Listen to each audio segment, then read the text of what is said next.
In the twilight after war, when a broken empire gasped for breath and the ashes of lost glory still clung to the streets of Vienna and Berlin, a man emerged, unremarkable in birth, awkward in presence, but destined to leave a scar upon the face of human history. His name was Adolf Hitler, and he would not just lead a nation. He would weaponize despair, twist ideology into fire, and plunge the world into darkness. Born on April 20th, 1889, in Braunau am Inn, a small Austrian town near the German border, Adolf Hitler entered the world under the iron shadow of the Austro-Hungarian Empire. He was the son of a strict customs officer father and a doting mother. As a boy, he dreamed of becoming an artist, not a tyrant. But his paintings were dismissed as mediocre by the Vienna Academy of Fine Arts. And the young man who believed himself destined for greatness was left to wander the streets, bitter and penniless. In the alleys and cafes of pre-war Vienna, Hitler's mind became a crucible of radical thought. He absorbed the toxic ideologies of the time: pan-German nationalism, racial purity theories, anti-Semitic conspiracies. He wasn't unique in his hatred, but he would become unmatched in his ability to shape it into a movement. When World War I broke out in 1914, Hitler volunteered for the German army. In the trenches of the Western Front, he found something he'd never had before: purpose, structure, comradeship. He served with devotion, earning the Iron Cross for bravery. But when Germany lost and the Kaiser fell, that sense of belonging shattered. The Treaty of Versailles humiliated Germany. The economy collapsed. Hyperinflation devoured savings. Millions were jobless. Veterans returned home to a nation they no longer recognized. Amid this chaos, Hitler joined a small fringe group, the German Workers' Party. He didn't found it. He transformed it. With speeches that blended rage, myth, and a dangerous kind of hope, he captivated crowds. He blamed Germany's woes on communists, Jews, and the so-called November criminals who had signed the Versailles Treaty. His words were lightning, striking at hearts desperate for answers. The party changed its name to the National Socialist German Workers' Party, the Nazi Party. Its emblem became the swastika. Its leader, Adolf Hitler. In 1923, emboldened by Mussolini's fascist march on Rome, Hitler tried to seize power in Bavaria through a coup. The beer hall putsch, it failed. He was arrested, but his trial became a national stage. He didn't deny the charges. He declared himself a patriot, a martyr, a prophet of renewal. The court gave him a light sentence. He served only 9 months. In prison, he dictated Mein Kampf, My Struggle, a manifesto of racial hatred and imperial ambition that would later become Gospel for. Medium. When he left prison, Hitler played a longer game. He would no longer grab power with force. He would win it through democracy. The Great Depression hit Germany like a hammer. Starvation, mass unemployment, and fear returned. And Hitler's promises to restore jobs, order, pride now sounded like salvation. In 1933, he was appointed chancellor. Within months, the Reichstag burned, civil liberties were suspended, opposition crushed. The Third Reich was born, and Adolf Hitler became Führer. He rebuilt the military, revived industry, put the jobless back to work building roads and weapons. To many Germans, he restored dignity, but it came at a price. Freedom, truth, and the lives of those he deemed unworthy. He established the Gestapo, created concentration camps, silenced the press, books were burned, dissenters disappeared, and through it all, he preached one core idea: the supremacy of the Aryan race. The Jews were declared the root of Germany's decline. The state orchestrated their dehumanization step by step. Nuremberg laws, boycotts, forced identification, ghettos, but the worst was yet to come. In 1939, Hitler invaded Poland, claiming it was for Germany's protection. In truth, it was the first step of conquest. France and Britain declared war. World War II had begun, and Hitler was ready. His armies stormed across Europe, Poland, Denmark, Norway, France, the Netherlands, Belgium. The Blitzkrieg, lightning war, brought swift, brutal victories. Hitler stood in Paris, triumphant. The Third Reich seemed unstoppable. But he wanted more. He turned east, breaking a pact with Stalin, and launched Operation Barbarossa, the largest land invasion in history. His soldiers marched into the Soviet Union, confident of quick victory. But the Russian winter, the fierce resistance, and his own arrogance stalled them. Meanwhile, in secret, a different war raged. The final solution. Hitler ordered the systematic extermination of Europe's Jews. 6 million were murdered, entire families erased. Camps like Auschwitz became factories of death. As the tide of war turned, Hitler grew increasingly erratic. The Allies bombed German cities into rubble. American and British forces liberated France. Soviet troops pushed west. Hitler clung to a shrinking map, shifting phantom armies, purging his inner circle. By April 1945, Berlin was in ruins.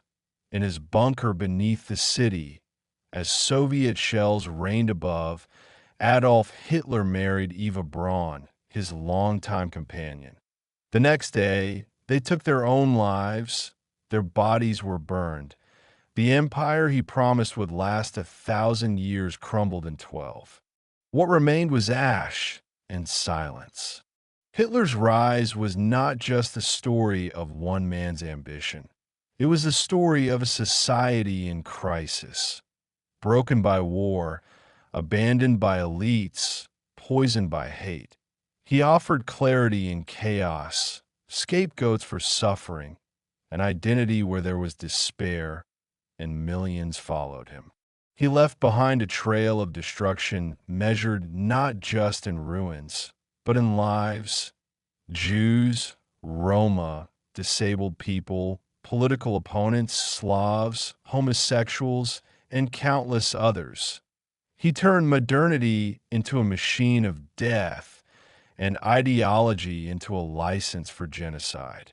In the years since, historians have debated what made Hitler: the failed artist, the soldier, the speaker, the killer. Was he a unique monster, or a symptom of a world unmoored from truth and empathy? What is certain is this: Adolf Hitler changed the 20th century more than almost any other man. He reshaped borders, redefined evil, and forced the world to ask hard questions about obedience, morality, and memory. He died in fire, but his legacy is a warning, not of strength, but of how weakness, resentment, and unchecked power can twist a nation into a nightmare. He was born in a shack, but dreamed like a czar, a boy with a crippled arm and pockmarked face, mocked by classmates and beaten by his alcoholic father, yet destined to hold a fifth of the world's population in the grip of absolute power. His name was Ioseb Jugashvili, but history would remember him by the name he forged for himself: Stalin, Man of Steel. Born in December 1878 in Gori, a poor town in Georgia, then part of the Russian Empire, Stalin was the son of a cobbler and a washerwoman. Life was hard, violent, but Stalin, small, sickly, burning with ambition, learned early how to survive in a world where softness meant defeat. As a teenager, he was sent to a seminary to study for the priesthood. He left a Marxist. He read Karl Marx not like scripture, but like prophecy. He devoured revolutionary thought, adopted secrecy like a second skin, and by the early 1900s had joined the Bolsheviks, the most radical faction of the Russian revolutionary movement. He robbed banks, printed pamphlets, organized strikes. He was arrested, imprisoned, exiled to Siberia again and again. But he kept returning, harder, colder, more disciplined. In 1917, revolution struck like lightning. The Tsar fell, chaos reigned. Lenin returned from exile to seize the moment, and Stalin was by his side. Not the loudest voice, not the most visionary mind, but the most loyal and ruthless organizer in the room. When Lenin died in 1924, a power struggle erupted. Trotsky, charismatic, intellectual, a war hero, seemed the natural heir, but Stalin, working in shadows, understood something deeper. Revolutions are not just won by ideas. They are won by alliances, fear, and timing. And he was a master of all three. Through bureaucracy and brutality, he outmaneuvered every rival. By the end of the 1920s, he had consolidated control. The experiment of collective leadership ended. The era of Stalin began. And so did the terror.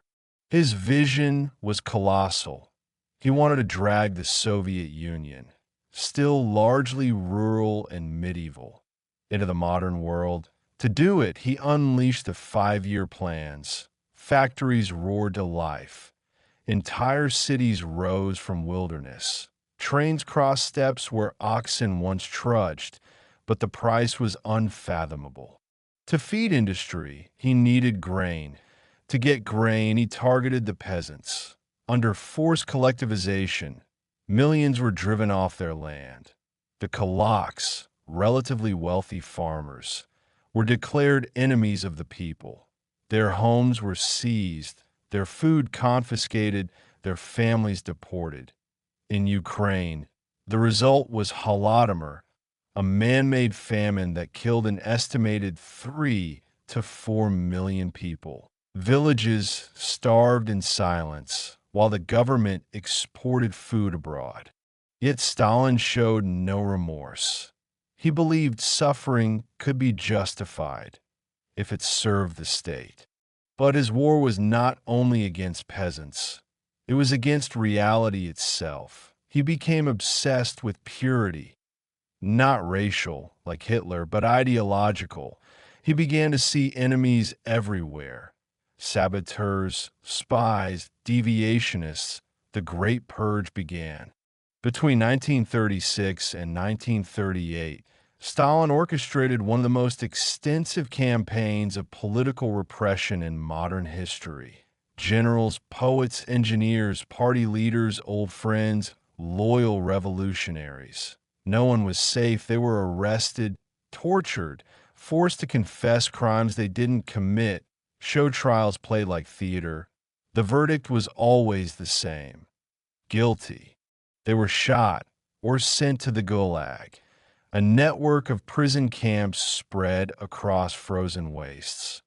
Millions perished in these camps, worked to death, forgotten by history. And yet the machinery of the state rolled on. To the outside world, the Soviet Union looked triumphant. It electrified its villages, educated its citizens, put women in factories and books in every home. To many Western observers, it seemed like the future, but it was a future built on bones. Then came war. In 1939, Stalin signed a pact with Hitler, a cynical, cold agreement to divide Eastern Europe. Poland was carved in two. The Baltic states fell. Stalin hoped the deal would buy time, but in 1941, Hitler betrayed him. Operation Barbarossa hit the Soviet Union like a thunderbolt. German tanks surged across the plains. Millions of Soviet soldiers were captured or killed in the opening months. Stalin, paralyzed by shock, disappeared from public view. Some believed he had fled, but he returned and hardened. He issued orders forbidding retreat. Soldiers who fled the front were executed. His own son, captured by the Germans, was left to die in a camp. "I have no son," Stalin reportedly said. But as winter came, the tide turned. The Red Army held the line. At Stalingrad, the Germans were trapped and crushed. Stalin became the supreme symbol of Soviet resistance. His propaganda machine exalted him as a father, a genius, a savior. The people, exhausted, grieving, proud, believed. By 1945, Soviet troops marched into Berlin. The red flag flew over the Reichstag. Stalin stood victorious. The man who had crushed Nazism, who had expanded the Soviet empire westward, who had turned an agrarian nation into a superpower. But peace brought no mercy. In Eastern Europe, Stalin imposed communist regimes through fear and manipulation.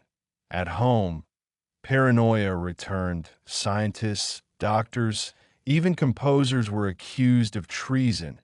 Anti-Semitic purges resurfaced. The Cold War began not with weapons, but with suspicion, and Stalin was its architect. He died in 1953, slumped on the floor of his dacha, possibly poisoned by those who had learned fear too well. He ruled for nearly 3 decades, and in that time, he killed more of his own citizens than any foreign enemy ever could. Some in Russia still see him as a titan, the man who modernized, who won the war, who made the USSR a superpower. But others see the truth. A despot who strangled a nation in the name of progress, who murdered truth and turned loyalty into currency. His portraits once hung in every office, every school. His name once inspired cheers. Now it inspires reckoning. Stalin did not just shape the 20th century. He carved into it a legacy of fear, one that reminds us how tyranny can grow not just in darkness, but in the cold, fluorescent light of bureaucracy and belief. He fancied himself a Caesar, reborn from the ashes of Italy's faded glory, a man with fire in his voice and steel in his stare. He spoke not just with words, but with his fists, with marches, with myth. To some, he was a savior. To others, a bully in uniform. His name was Benito Mussolini, and he was the architect of fascism, the original strongman of the modern age. Born in 1883 in a small town called Predapio in northern Italy, Mussolini was the son of a blacksmith and a schoolteacher. His father was a devout socialist. His mother, devout Catholic. From a young age, Mussolini was volatile, a brilliant student when he cared to be, a violent boy, quick to pull a knife on rivals and teachers alike. He was expelled, arrested, exiled, and yet, like many revolutionaries, he carried a dream of power hidden beneath rage. In his youth, he embraced socialism with a fanatic's zeal. He edited left-wing newspapers, railed against capitalism, and called for workers' revolution.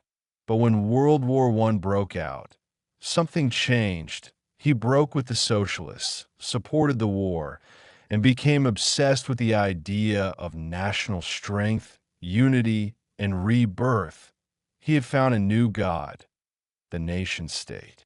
From this shift, fascism was born. Fascism wasn't a coherent ideology. It was a feeling, a posture, glorification of the state, the leader, the army, the flag, hatred of weakness, of disorder, of decadent democracy. Mussolini crafted it like a showman. Black uniforms, Roman salutes, parades, slogans, fear. He understood that politics wasn't just policy, it was theater. After the war, Italy was humiliated. Though it had fought with the victors, it gained little. Inflation soared. Veterans wandered the streets, angry and unemployed. Socialists threatened revolution. In the chaos, Mussolini offered strength, clarity, direction. In 1922, he staged his great performance, the March on Rome. Thousands of his supporters, the black shirts, marched toward the capital, demanding power. The king, fearing civil war, gave in. He asked Mussolini to form a government. The revolution had come wrapped in legality.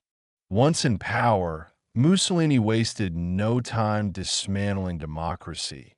Parliament was sidelined, opposition parties banned, censorship imposed, secret police empowered. By 1925, Italy was a dictatorship, and Mussolini, Illinois Duce, ruled by decree. He made the trains run on time, or so the myth claimed.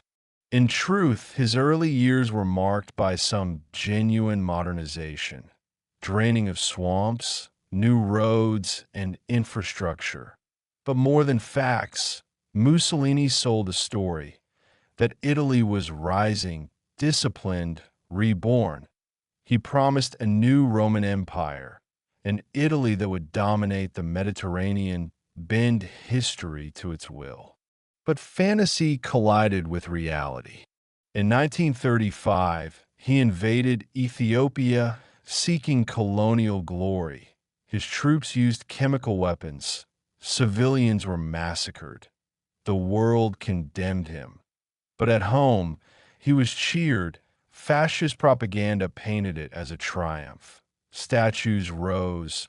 Boys saluted. The myth grew. Then came Hitler. At first, Mussolini looked down on the German leader, calling him a boring little man. But soon he saw in Hitler a kindred spirit, a darker mirror. Their alliance, the Rome-Berlin axis, began awkwardly, then grew into a pact of steel. Mussolini watched Hitler annex Austria, then Czechoslovakia, with rising envy. When World War II began, Mussolini hesitated. Italy wasn't ready. But when France was collapsing in 1940, he made his move, hoping to snatch easy spoils and share in the coming Nazi triumph. He was wrong. Italy's military was ill-prepared, poorly led, under-equipped. Campaigns in Greece, North Africa, and the Balkans turned into humiliations. Mussolini's dream of empire became a series of disasters. The German army had to bail him out repeatedly. The pupil had surpassed the teacher. By 1943, Allied forces landed in Sicily. Bombs rained on Rome. The Italian people, weary and disillusioned, turned on their Duce. His own Grand Council voted to remove him. The king had him arrested. The myth crumbled overnight. But the story didn't end there. Hitler rescued him, sending commandos to extract Mussolini from his mountain prison. They installed him as the puppet head of a new fascist regime in northern Italy, the Italian Social Republic. But it was hollow, weak, and hated. As the Allies closed in, Mussolini tried to flee to Switzerland, disguised as a German soldier. He didn't make it. In April 1945, he was captured by Italian partisans, executed, and hung upside down in a Milan square. His corpse spat on, kicked, desecrated by those who once saluted. His final humiliation was theatrical, fitting for a man who had governed through spectacle. And yet, Mussolini's legacy endures in shadows. He pioneered the aesthetics of modern authoritarianism. The rallies, the uniforms, the slogans, the cult of personality. He showed how to weaponize nostalgia, how to transform national grievance into personal power. Hitler learned from him. So did others. In the century that followed, echoes of Il Duce could be heard in streets far from Rome. To some, he remains a tragic figure, a nationalist gone too far. To others, a cautionary tale of vanity, violence, and delusion. He wanted to be a Caesar. He ended like a criminal. Mao Zedong, the peasant who reshaped a nation. In the mountainous countryside of Hunan province, far from the palaces of power or the rumbling factories of China's great cities, a boy was born in 1893 to a modest farming family. No one could have imagined that this child, Mao Zedong, would one day alter the trajectory of one of the world's oldest civilizations and leave behind a legacy both worshipped and feared. To some, he was the great helmsman who liberated the Chinese people. To others, a ruthless ideologue whose vision led to untold suffering. Mao's early life was steeped in the rhythms of rural toil, but his mind sought more than the harvest. His father, a stern and successful farmer, instilled in him discipline, while his mother offered compassion and stories of justice. As a young man, Mao read voraciously. He was drawn not only to Chinese classics, but also to Western philosophy, history, and radical thought. The fall of the Qing dynasty in 1911 lit a fire in him, a belief that the old world could and should be torn down. In the ferment of early Republican China, Mao found his calling not in classrooms, but in revolution. He joined the Chinese Communist Party shortly after its founding in 1921, a time when the nation was fractured by warlords, corruption, and foreign interference. He believed that the revolution must come not from the cities, as Marx had envisioned, but from the peasants. It was a radical idea in a world dominated by urban Marxism, but Mao saw potential in China's rural poor, million strong, and seething with discontent. The 1920s and 30s were years of struggle, betrayal, and retreat. The Communist alliance with the nationalists under Chiang Kai-shek collapsed in blood. Mao and his followers were hunted, their enclaves burned, but he persisted. In 1934, under relentless nationalist assault, Mao led his Red Army on the Long March, a grueling, year-long retreat over 9,000 kilometers of treacherous terrain. Of the 80,000 who began, fewer than 10,000 survived. It was during this ordeal that Mao's leadership was solidified. He was no longer just a thinker. He was a symbol of endurance, a revolutionary forged in hardship.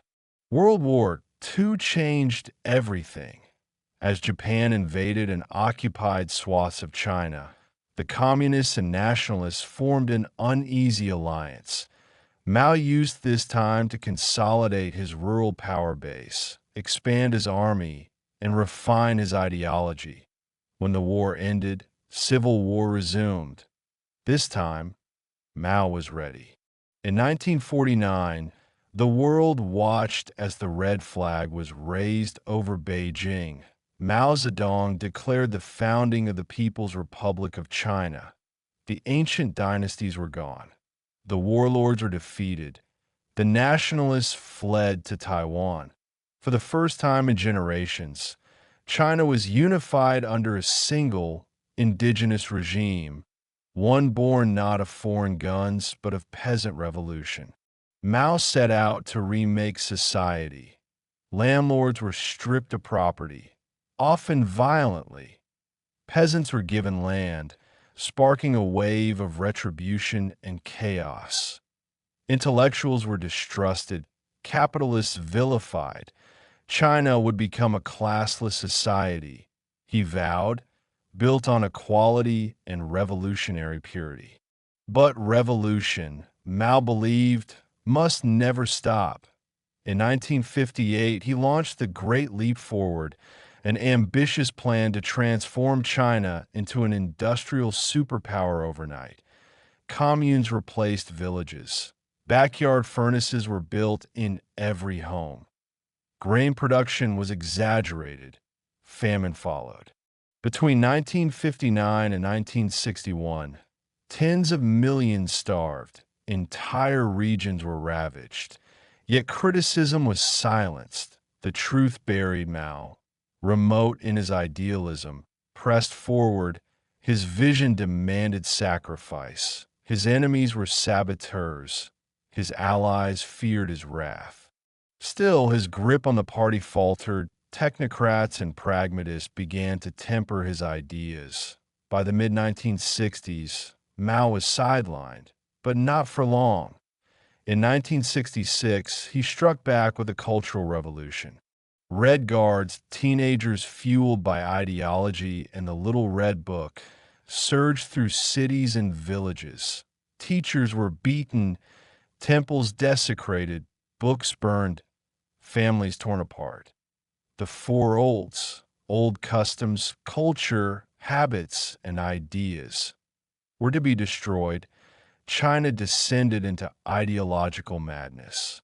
Mao watched from above as the nation convulsed. To his followers, it was necessary cleansing. To his victims, it was terror. No one was safe. Even senior officials like Liu Shaoqi and Deng Xiaoping were purged. The economy stagnated. The scars endured. By the early 1970s, Mao was aging, ill, and increasingly isolated. Yet he remained the sun around which the party revolved. In 1972, he shocked the world by meeting U.S. President Richard Nixon. It was a masterstroke, reopening China to the world without abandoning his revolutionary posture. Mao died in 1976, his body embalmed and displayed for eternity. Millions wept. Millions also sighed in relief. His legacy is a contradiction. He unified a broken nation and ended a century of humiliation.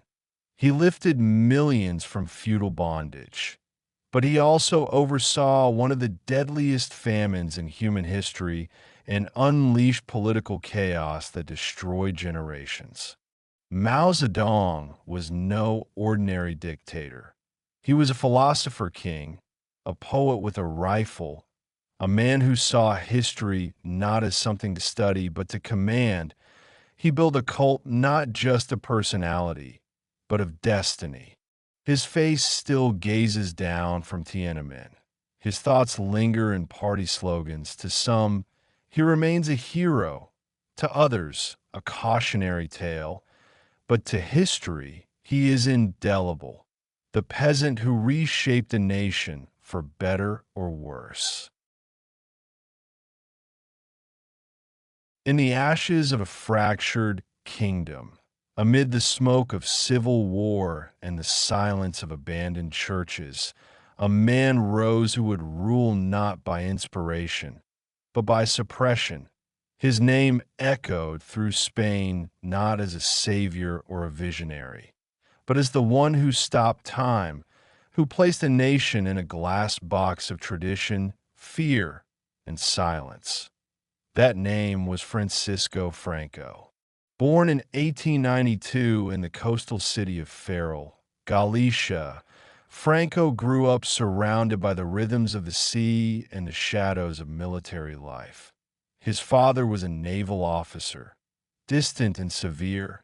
His mother, deeply religious. The boy who would one day command armies was, at first, quiet and unremarkable. But beneath that stillness, something cold was forming. Discipline, obedience, ambition, and a belief in hierarchy above all. At just 14, Franco entered Spain's military academy. While others chased ideology or revolution, Franco studied war as machinery.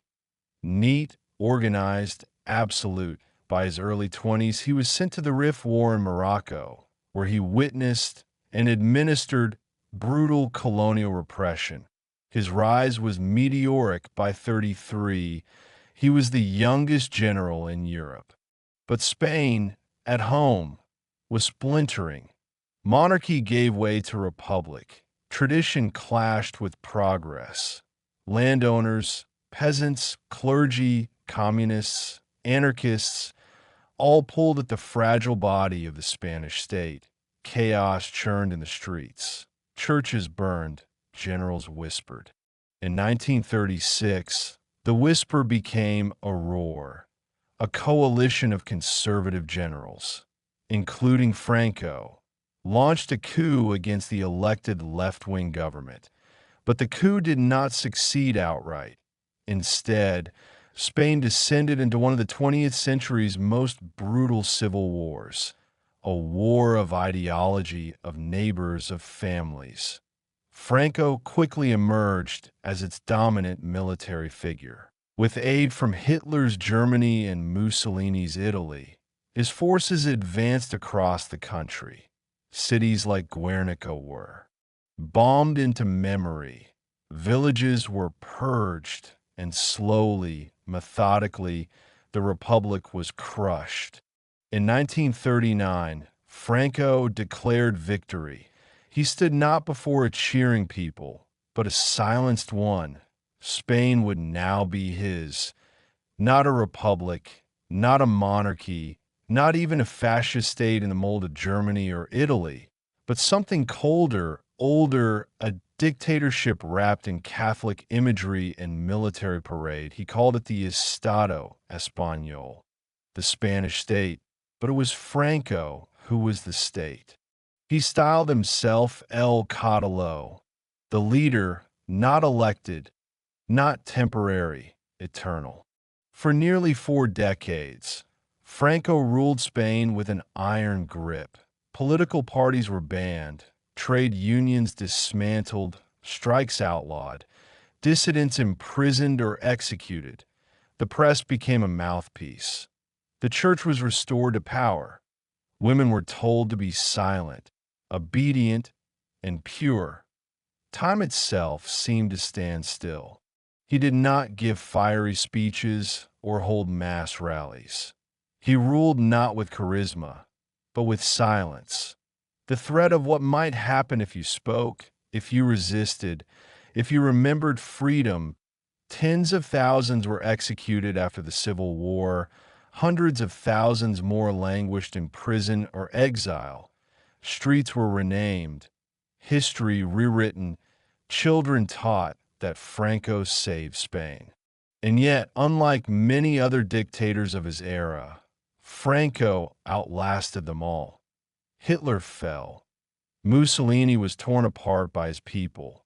Stalin died and was denounced, but Franco endured, surviving World War II, navigating the Cold War, even gaining the reluctant support of the United States, who valued his anti-communism more than they feared his authoritarianism. For millions of Spaniards, Franco became a strange kind of constant. Like a mountain, unmoved, looming, he promised order and stability. For some, he delivered it. For others, it came at the cost of memory, justice, and truth. By the late 1960s, Franco was aging, but he refused to release his grip. He named no successor, made no plans for reform. The regime stagnated, unchanged, untouched, unfeeling. Spain remained a ghost inside Europe, behind an industry, in rights, in voices. In 1975, Francisco Franco died, not in exile, not in disgrace, but in a hospital bed, with the state he built still intact. But history has a way of resuming once the fist loosens. After his death, Spain transitioned, slowly, painfully, to democracy. A king was restored, political prisoners were freed, elections returned, but Franco's shadow did not disappear. It lingered, in street names, in unmarked graves, in the silence of families who dared not speak for decades. His supporters called him a guardian of tradition, a protector against communism, a savior of Spain. His opponents called him a tyrant, a murderer, a thief of time. Both were right in parts, but neither could undo what had been done. Even today, Spain wrestles with Franco's legacy, his massive mausoleum, the Valley of the Fallen, once a shrine to dictatorship, now stands contested. Should it remain? Should it be torn down? Should the nation forget or remember? Francisco Franco did not lead Spain forward. He pressed pause. He ruled not through vision, but through fear of the alternative. In a century of firebrands and ideologues, Franco was the stillness, the cold breath before the storm resumed. He was not a man of the people. He was a man above them, and far from them. But his silence spoke loudly, and for 36 years, it drowned out nearly every other voice in Spain. In the heart of Southeast Asia, where rice fields shimmer under the sun and Buddhist temples rise in quiet reverence, there was once a man who promised rebirth. He spoke not of glory, nor of conquest, but of simplicity, of purity, of a new world untainted by money, class, or corruption. But his revolution did not bring utopia. It brought death, on a scale so vast, so intimate, that an entire nation seemed to stop breathing. His name was Pol Pot, and under his rule, Cambodia became a land of ghosts. Born as Salasar in 1925 to a relatively well-off rural family, the future dictator was educated in Buddhist monasteries before being sent to study in Paris. There, amid the cobbled streets and intellectual salons, he became captivated by Marxism, but not the democratic socialism of Western thinkers. What fascinated him was the idea of a total, unyielding revolution, one that could tear down centuries of inequality with a single righteous blow. He returned to Cambodia quietly, joining the underground Communist Party and watching from the shadows as war engulfed his country. Cambodia, a small, fragile kingdom, was being pulled apart by larger powers. The Americans bombing its countryside, the Vietnamese fighting just across the border, the monarchy struggling to hold on. In the chaos, Pol Pot found his opportunity. By the early 1970s, his faction, the Khmer Rouge, had gained strength. They dressed in black, moved silently through jungles, and offered the people a promise. No more corrupt elites. No more colonial chains. No more lies. Just equality, pure, radical, terrifying. In 1975, they seized the capital, Phnom Penh, but instead of celebration, silence fell. Within hours, the city was emptied. 2 million people, doctors, teachers, shopkeepers, children, were marched into the countryside. The cities Pol Pot declared were cancerous. The future lay in the soil. And so began year zero, the erasure of the past. Religion was banned, currency abolished, education destroyed, families torn apart. Glasses on your nose? You might be executed, seen as a sign of dangerous intellect. Speak a foreign language? Die. Cry over your lost child? Die. Hold on to a photograph from before the revolution? D. Pol Pot believed he was building a classless society, free of inequality. But what he created was a slave state where millions worked from dawn to nightfall with barely enough to eat, where fear ruled every breath, where suspicion could kill you. Over the next 4 years, an estimated 2 million Cambodians died, nearly a quarter of the population. They were shot, beaten, starved, worked to death, and often taken blindfolded to places like Tul Slang, a school-turned-prison, or Choang Ek, now known as the Killing Fields, where bones still rise from the earth when it rains. Pol Pot himself rarely appeared in public. He didn't shout like Hitler or bask in ceremony like Stalin. He stayed hidden, remote, elusive, like a shadow behind a curtain. His voice echoed only through directives and ideology. He saw himself as a teacher, reshaping a broken nation. In reality, he was a butcher who wielded ideology like a cleaver. By 1979, his regime collapsed under the weight of its own madness. Neighboring Vietnam invaded, horrified by border clashes and human suffering. The Khmer Rouge fled to the jungle.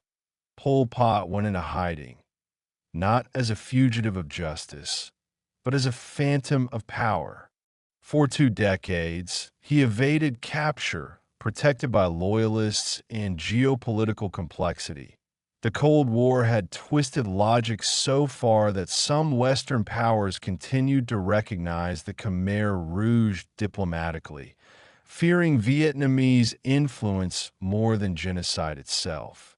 In his final years, Pol Pot lived deep in the jungle, sick and disfigured by age and illness. When in 1997 he was finally arrested, not by the world, but by his own comrades. He stood trial not in The Hague, but in a bamboo hut. Days later, he was dead. Some say heart failure. Others poison. The truth, like so much in Cambodia's nightmare, remains fogged by silence. There were no grand final speeches, no reckoning, no redemption. Cambodia today is scarred, but not silent. Survivors speak. Memorials stand. Mass graves are still being uncovered. And the question lingers: how could one man, soft-spoken, intellectual, ordinary, turn an entire country into a graveyard? Pol Pot's terror did not wear a uniform of conquest. It wore black pajamas and walked behind oxen. It whispered slogans of purity and carried nooses woven from ideology. It taught a generation that fear could be patriotic, that silence was safety, that forgetting was survival. But Cambodia remembers. In the echoes of children's footsteps through old prison halls, in the skulls stacked beneath glass, in the stories still told, hushed, halting, but told. Pol Pot wanted to erase history. Instead, he became one of its darkest chapters. In the shadowed peninsula where mountains meet mist and cold winds sweep across the Yalu River, a child was born who would one day claim to be more than a man. He would declare himself eternal, his smile frozen in bronze, his name written into every page, every poster, every prayer. He was Kim Il-sung, and he built a kingdom of fear in the name of revolution, one that outlived him and continues to haunt the world to this day. Kim Il-sung was born as Kim Song-ju in 1912, a year of upheaval. Korea had been annexed by the Empire of Japan, and the boy grew up under occupation. His family, devout Christians, moved off, and some say his grandfather was a minister. Others say his father was a rebel. What matters is the mythology that followed. Kim, the young resistance fighter, rising through the smoke of injustice like a messianic flame. As a teenager, Kim fled Korea and joined communist movements in Manchuria. There, amid poverty and snowbound forests, he fought in guerrilla units against the Japanese. The truth of his battlefield heroism is murky, distorted by decades of propaganda. But one fact is clear. By the end of World War II, the Soviet Union saw potential in the young, disciplined revolutionary. When Japan surrendered in 1945, Korea was split in two. Soviet troops in the north, Americans in the south. The Cold War's chessboard had claimed a new square.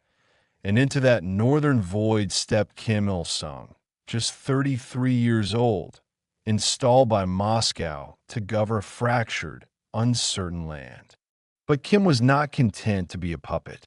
With charisma, ruthlessness, and relentless propaganda, he consolidated power. Rivals were purged quietly, then violently. Land was redistributed, industry nationalized, a cult of personality began to take shape, not just as admiration, but as dogma. His portraits were mandatory in every home. His words were memorized like sacred scripture. His name became legend. In 1950, believing he could reunify the peninsula by force, Kim launched a full-scale invasion of the South, sparking the Korean War. It was a brutal, grinding conflict that drew in global powers. The United States, China, the UN. Cities were leveled. Millions died. And when the armistice was signed in 1953, the border was nearly back where it started, but Korea was shattered. In the north, Kim declared victory anyway. And then came the transformation. North Korea under Kim became a totalitarian experiment unlike any other. He developed his own ideology, Juche, or self-reliance, a blend of Marxism, nationalism, and absolute obedience. The nation closed its borders. Radios were fixed to only broadcast state channels. Neighbors spied on neighbors. Schools taught children to revere the leader before they could write their own names. Food was scarce, information scarcer, but loyalty? That was mandatory. He styled himself not just as a ruler, but as a father, the great leader, the sun around which all life revolved. Statues of Kim rose by the hundreds. His image became omnipresent. Every book, every broadcast, every calendar page bore his presence. To question him was treason. To joke was death. Despite the economic hardships and international isolation, Kim held power for decades. His charisma aged into myth. Foreigners were rare, and those who visited saw only staged pageants of unity and strength. But beneath the surface lay camps, famine, silence. A society built on the fear of vanishing overnight. What made Kim's regime especially unique was not just its control, but its dynastic ambition. In the 1970s, he began preparing his son, Kim Jong-il, to take over. It was unprecedented, a communist monarchy, a revolution passed by bloodline. But in North Korea, it was framed as divine logic. The son of a god must be a god himself. By the time Kim Il-sung died in 1994, he had ruled for nearly half a century. His death was not the end, not even officially. The state declared him eternal president, a title that no one else would ever hold. His embalmed body was placed in a grand mausoleum. His portrait still hangs in every home. His voice still echoes in speeches. His legacy is not buried. It is built into the very walls of the country. North Korea remains what Kim Il-sung made it. A kingdom sealed off from the world, ruled by myth, terror, and hereditary power. His grandson now reigns, the third in a line that began with that quiet boy born under occupation. To the outside world, Kim Il-sung is often remembered as a caricature, a Cold War relic, a paranoid despot in a strange land. But to understand the world today, we must understand him as something far more serious. He was a master of control, a visionary of repression, a man who turned ideology into religion, obedience into worship, and himself into something more than mortal, at least in the eyes of his people. Kim Il-sung didn't just rule North Korea. He built it in his image, and that image still stares out from murals, statues, and postage stamps, smiling, eternal, unblinking. In the heart of East Africa, where lush equatorial forests give way to the sprawling savannas of the Great Lakes region, a man rose from obscurity to become one of the most feared tyrants of the 20th century.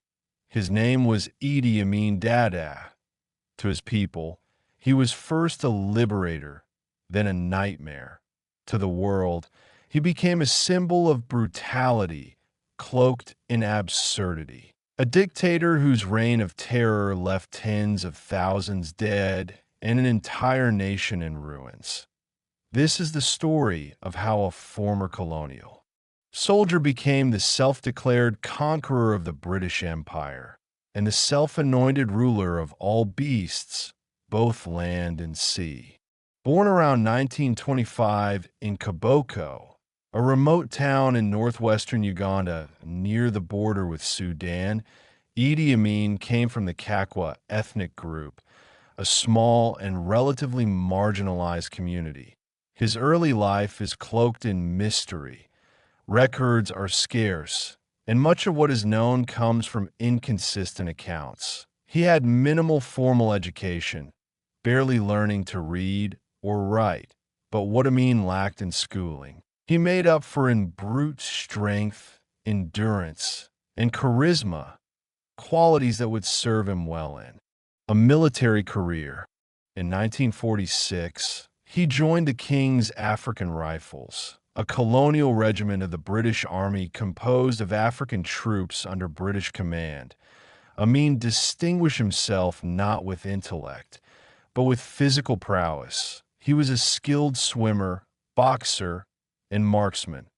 He rose through the ranks quickly, participating in British military operations in Kenya against the Mau Mau Rebellion, where his reputation for cruelty began to take shape. Fellow soldiers and victims alike recalled stories of beatings, summary executions, and unrestrained violence. When Uganda achieved independence in 1962, Amin remained one of the few high-ranking African officers in the new Ugandan army. He developed a close relationship with Prime Minister Milton Obote, becoming his most trusted military ally. But trust between ambitious men rarely lasts long. As Amin's power grew, so too did Obote's suspicions. In 1971, while Obote was attending a meeting in Singapore, Amin struck. With tanks in the streets of Kampala, Amin launched a coup d'état, seizing control of the government and declaring himself president of Uganda. At first, he was welcomed. He promised stability and reform.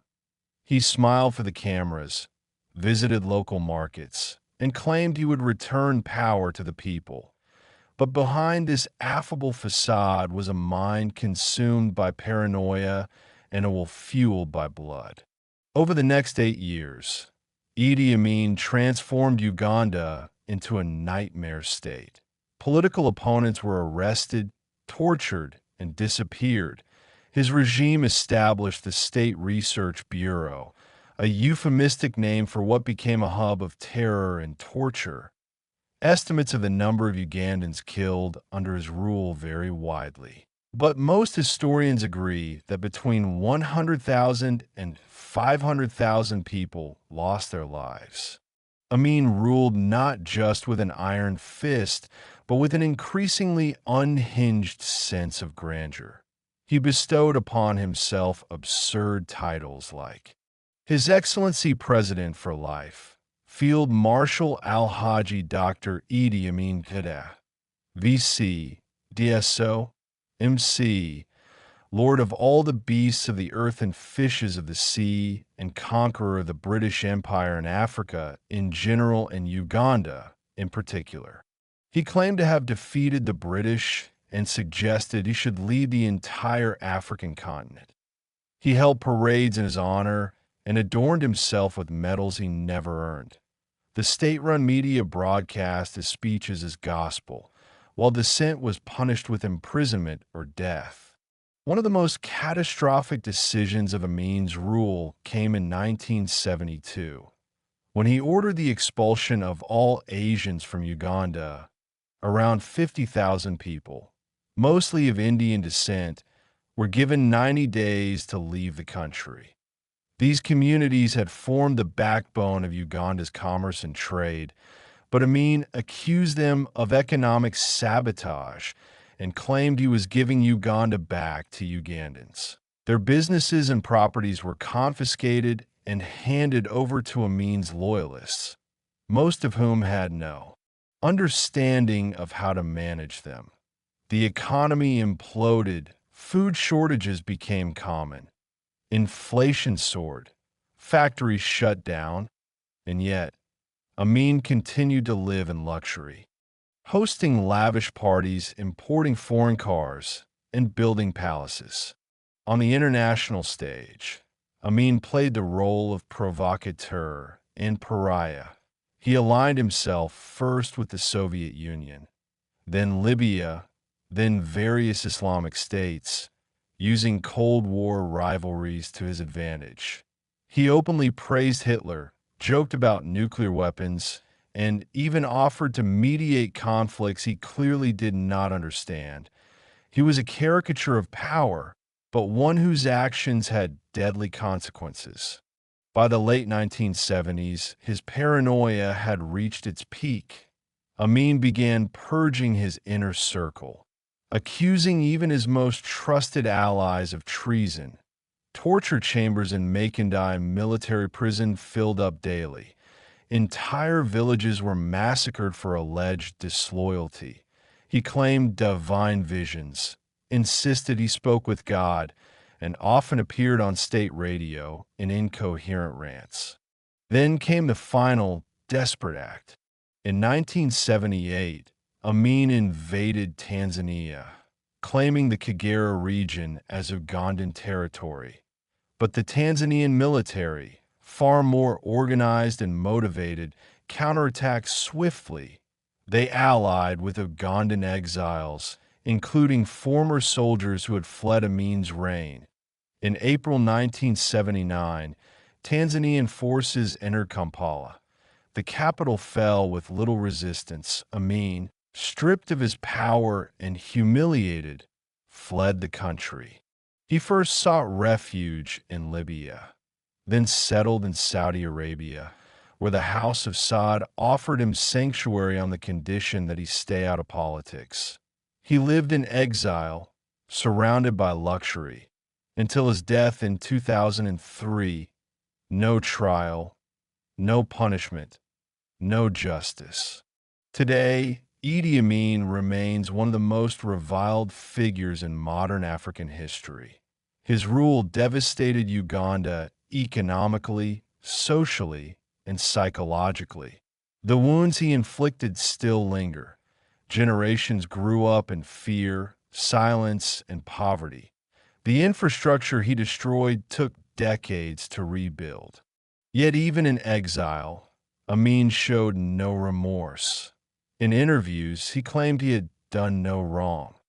He said he missed Uganda, that he still loved his people. He spoke of returning one day, as if the blood had never stained his hands.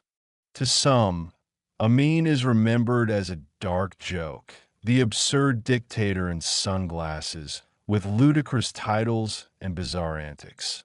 But behind the laughter lies a reality soaked in pain. He ruled not with cunning or vision, but with terror and impulse. He was a man who seized power through force and wielded it like a blunt instrument, crushing everything in his path. The story of Idi Amin is a warning.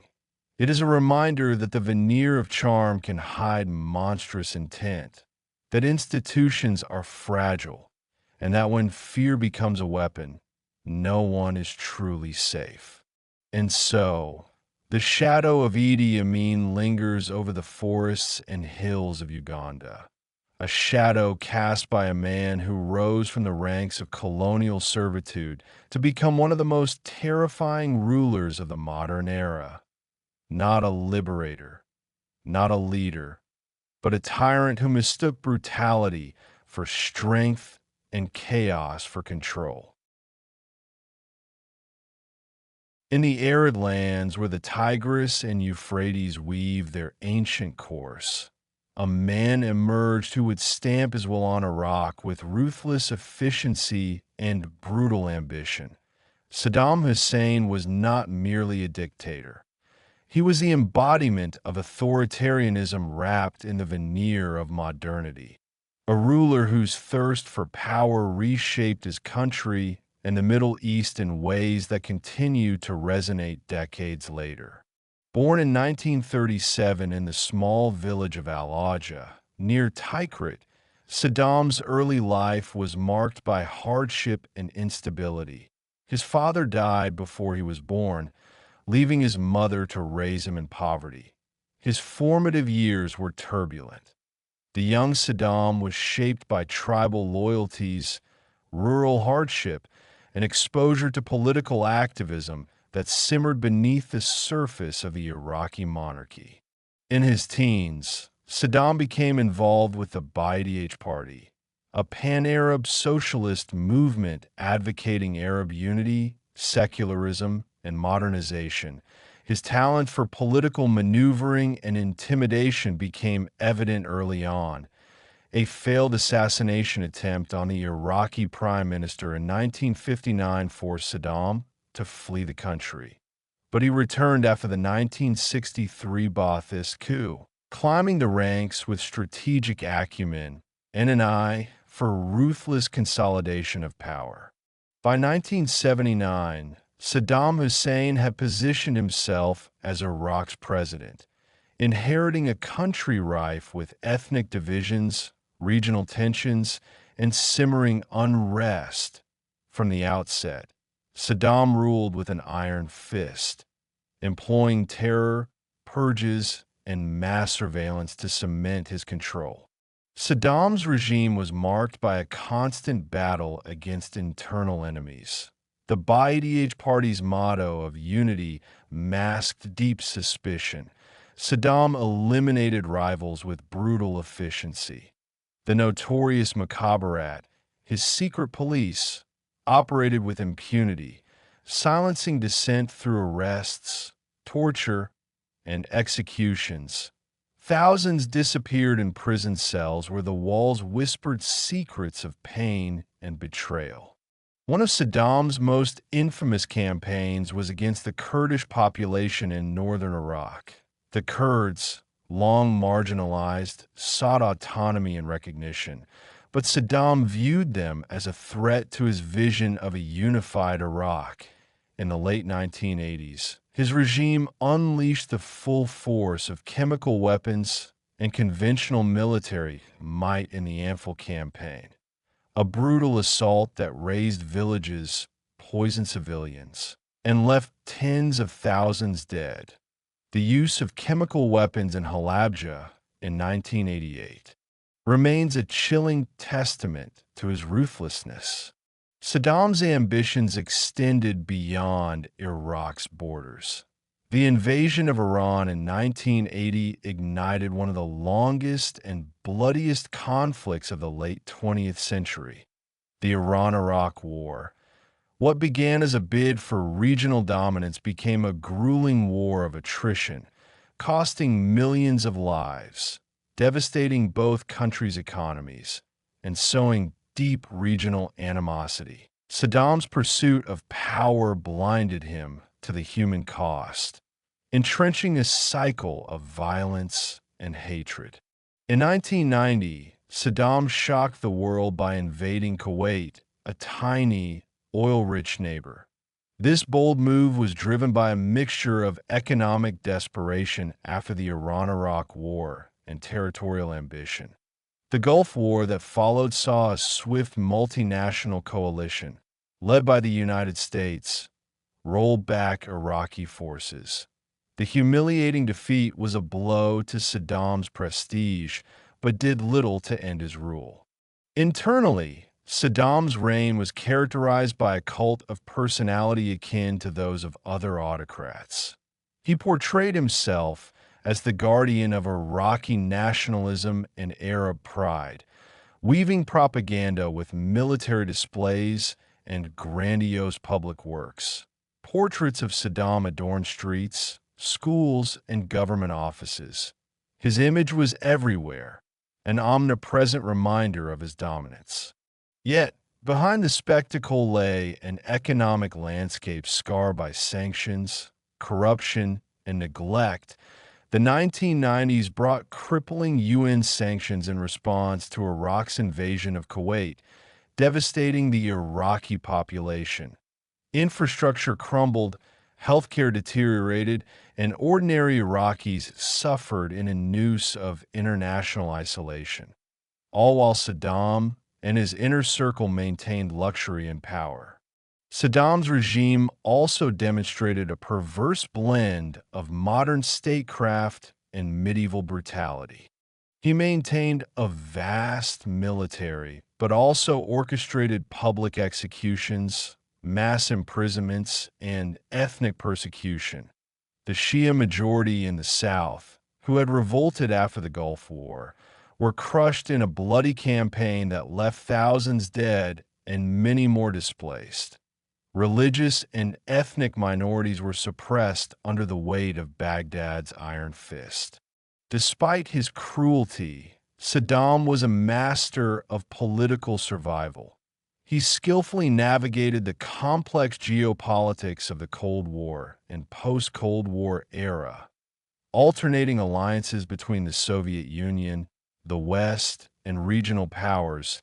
His ability to exploit regional rivalries, such as the deep divide between Shia, Iran, and Sunni Gulf states, allowed him to maintain a precarious balance of power. However, Saddam's downfall was ultimately sealed by the U.S.-led invasion of Iraq in 2003, accused of possessing weapons of mass destruction and supporting terrorism. The U.S. and its allies launched a military campaign that toppled his regime in months. Saddam went into hiding but was captured later that year, tried for crimes against humanity, and executed in 2006. The legacy Saddam Hussein left behind is complex and devastating. Iraq was plunged into years of chaos and sectarian conflict following his removal, a power vacuum that ignited civil war and the rise of extremist groups.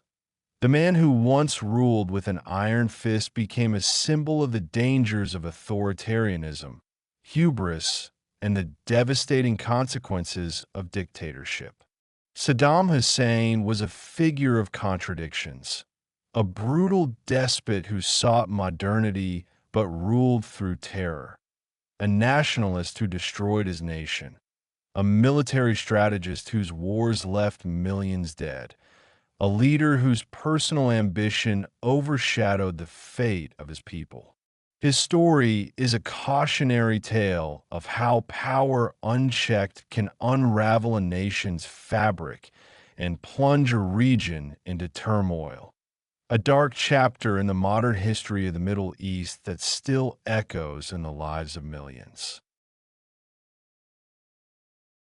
In the southern cone of South America, Chile had long been a nation of hope and contradiction, a country where democracy and social progress seemed to dance precariously with conservative tradition and economic inequality. Into this fragile balance stepped Augusto Pinochet, a military man whose rise to power would redefine the nation through blood, fear, and repression, leaving scars that linger in Chile's collective memory. Born in 1915 in Valparaiso, a bustling port city, Augusto Pinochet was the son of a modest family.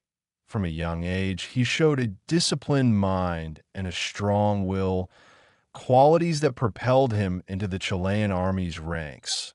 His military career was steady, marked by a reputation for professionalism and a rigid adherence to hierarchy. Yet beneath the calm facade, Pinochet harbored ambitions shaped by a deep distrust of leftist ideology and a conviction that order must be preserved at all costs. Chile's political landscape of the mid-20th century was turbulent. The election of socialist President Salvador Allende in 1970 represented a historic shift. The first Marxist elected president in Latin America, Allende's promises of land reform, nationalization of industries, and redistribution of wealth ignited hope among the poor and fear among the wealthy and the military establishment. Pinochet's military career intersected with this charged political climate. Initially seen as a loyal soldier, Pinochet grew increasingly alarmed by Allende's reforms and what he perceived as the country's slide into chaos and communist domination. For many in Chile's conservative circles and military, Allende's presidency was a threat to the nation's very fabric. On September 11th, 1973, the simmering tensions exploded. Pinochet led a military coup that violently overthrew Allende's government. The presidential palace was bombarded, and Allende died amid the chaos.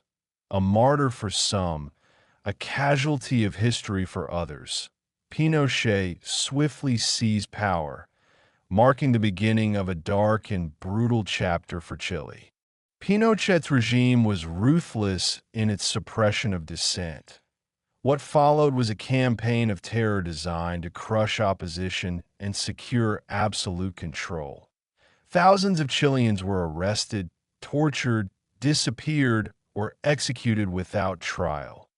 The notorious DINA, Pinochet's secret police, operated in the shadows, torturing prisoners in hidden detention centers. Their methods were horrific: electric shocks, waterboarding, psychological torture, and executions designed to instill terror. The regime's brutality extended beyond physical violence. Freedom of the press was obliterated, political parties banned, and civil liberties erased. The public sphere became a landscape of fear where silence was safer than speech and loyalty to the regime was demanded and rewarded. Yet Pinochet was also a man of contradictions. While he ruled through oppression, he simultaneously implemented sweeping economic reforms that transformed Chile's economy. Influenced by a group of neoliberal economists known as the Chicago Boys, Pinochet privatized industries, deregulated markets, and opened Chile to global trade. The reforms generated economic growth and stabilized inflation, but they also widened inequality and left many Chileans behind. Pinochet's Chile was a paradox, a dictatorship that brought economic modernization at the cost of political and social freedom. The scars of repression were deep, but so was the allure of economic progress for some sectors of society. Internationally, Pinochet's regime was both condemned and tolerated, while human rights groups decried the abuses. Cold War geopolitics meant that some Western governments viewed Chile as a bulwark against communism in Latin America. Pinochet received support and military aid, further entrenching his hold on power. Pinochet ruled Chile for nearly 2 decades. During that time, he consolidated power through referendums, manipulated elections, and constitutional changes designed to ensure the military's influence even after his eventual exit. Yet the tide of history was turning. By the late 1980s, internal opposition, economic pressures, and international condemnation forced Pinochet to face a referendum on his rule. In 1988, Chileans voted no, rejecting Pinochet's continued presidency. The general reluctantly accepted the result, paving the way for a return to democracy. However, Pinochet retained his role as commander-in-chief of the army and later became a senator for life, maintaining significant political influence. The post-dictatorship era brought with it a reckoning with Pinochet's legacy. Thousands of victims and families sought justice for the atrocities committed. Trials and investigations revealed the extent of the regime's abuses, though Pinochet himself avoided full accountability until his death in 2006.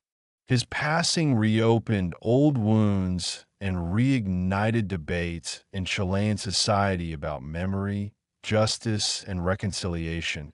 To some, Pinochet was a savior who saved Chile from communism and brought economic prosperity. To others, he was a murderer and tyrant who destroyed the country's democracy and inflicted lasting trauma. Pinochet's rule left Chile forever changed. The nation continues to wrestle with the dual legacies of economic reform and human rights abuses, struggling to heal divisions and confront its past honestly. Augusto Pinochet was not simply a dictator. He was a man who believed that the ends justified the means, no matter the cost in lives or freedom. His story is a reminder of the fragility of democracy, the dangers of unchecked military power, and the enduring impact of violence on a society's soul. In the shadowy corridors of Eastern Europe's communist regimes, few figures stood as dramatically as Nicolae Ceausescu. He was not just a dictator, but a man who crafted an entire nation's identity around himself, cultivating a personality cult so vast and suffocating that it permeated every aspect of Romanian life. His story is one of power, paranoia, and ultimately violent downfall. Born in 1918 in the small village of Scornăsesti, Ceausescu came from humble beginnings. The son of a poor peasant family, he joined the Romanian Communist Party as a young man and rose through its ranks with a combination of opportunism, loyalty, and cunning. His ascent to power was marked by his ability to navigate the brutal and often treacherous world of Soviet-backed Eastern Bloc politics. In 1965, Ceausescu became the General Secretary of the Romanian Communist Party, positioning himself as the country's supreme leader. Early in his rule, he managed to carve out a degree of independence for Moscow, resisting some Soviet pressures and projecting an image of a nationalist communist committed to Romania's sovereignty. This earned him a degree of popularity both domestically and internationally. But as the years passed, Ceausescu's rule became increasingly authoritarian and erratic. His governance style blended Stalinist repression with a relentless drive to project his image as Romania's infallible leader. The personality cult that he built around himself was unprecedented. Massive statues, portraits, and propaganda posters of Ceausescu and his wife, Elena, adorned public spaces, schools, factories, and even children's books glorified the genius of the Carpathians. Beneath this facade of grandeur, Romania suffered under crippling economic policies. Ceausescu embarked on ambitious industrialization projects aimed at transforming Romania into a self-sufficient, modern state. However, his obsession with repaying foreign debt forced brutal austerity measures. Basic goods became scarce, food shortages were widespread, and electricity and heating were rationed. The everyday lives of ordinary Romanians were marked by hardship and deprivation. Ceausescu's paranoia intensified over time. His secret police, the Securitate, was one of the most feared in the Eastern Bloc. It maintained a vast network of informants, spying on citizens, arresting dissidents, and brutally suppressing any form of opposition. Fear was woven into the fabric of Romanian society, and trust was a rare commodity. Political dissent was crushed. Writers, intellectuals, and religious leaders who dared to criticize the regime faced harassment, imprisonment, or worse. Ceausescu viewed independent thought as a direct threat to his power and reacted with ruthless severity. Among the many peculiarities of his regime was Ceausescu's obsession with monumental architecture. He razed historic neighborhoods in Bucharest to make way for colossal government buildings, including the Palace of the Parliament, one of the largest administrative buildings in the world. This was not just construction, it was a physical manifestation of his ego, an attempt to rewrite history and stamp his authority on the nation's landscape. Ceausescu also exercised tight control over Romania's social policies. He imposed strict birth policies aimed at increasing the population, banning abortion and contraception except under very limited circumstances. The result was a surge in births, but also a humanitarian crisis, with thousands of children abandoned in overcrowded, neglected orphanages, a grim testament to the regime's disregard for human dignity. Internationally, Ceausescu played a complicated game. He maintained diplomatic relations with both the West and the East, sometimes condemning Soviet invasions like that of Czechoslovakia in 1968, which won him some goodwill abroad, but his regime's human rights abuses and economic mismanagement made Romania an outlier, isolated and despised. By the late 1980s, as communist regimes across Eastern Europe began to crumble, Romania remained fiercely loyal to Ceausescu. But the tides of change could not be stopped. In December 1989, popular protests erupted in the city of Timișoara, sparked by government attempts to suppress dissent. The protests quickly spread nationwide. Ceausescu responded with violent repression, ordering the military and security forces to open fire on demonstrators. But this only fueled outrage. For the first time, the people of Romania rose en masse against the regime. In a dramatic and chaotic final act, Ceausescu and his wife fled Bucharest, but were soon captured. In a hastily organized show trial, the Ceausescus were convicted of genocide, corruption, and abuse of power. On December 25, 1989, They were executed by firing squad, marking one of the most dramatic endings to a dictator's rule in modern history. The fall of Nicolae Ceausescu unleashed years of transition and reckoning in Romania. The country struggled to rebuild from the wreckage of repression and economic decay, yet the shadows of his regime lingered in institutions, attitudes, and unresolved wounds. Ceausescu's legacy is a warning of the dangers of unchecked power, cults of personality, and governance divorced from the people's needs. His Romania was a nation trapped by fear, ambition, and illusion, a tragic example of how tyranny can suffocate a society, only to be swept away by the force of its own people's will. In the vast, lush heart of Africa, where mighty rivers carve through ancient rainforests and the soil hides vast mineral riches, a man once rose to power who would come to embody the tragic paradox of post-colonial rule. Immense authority wielded not for the people, but for personal gain.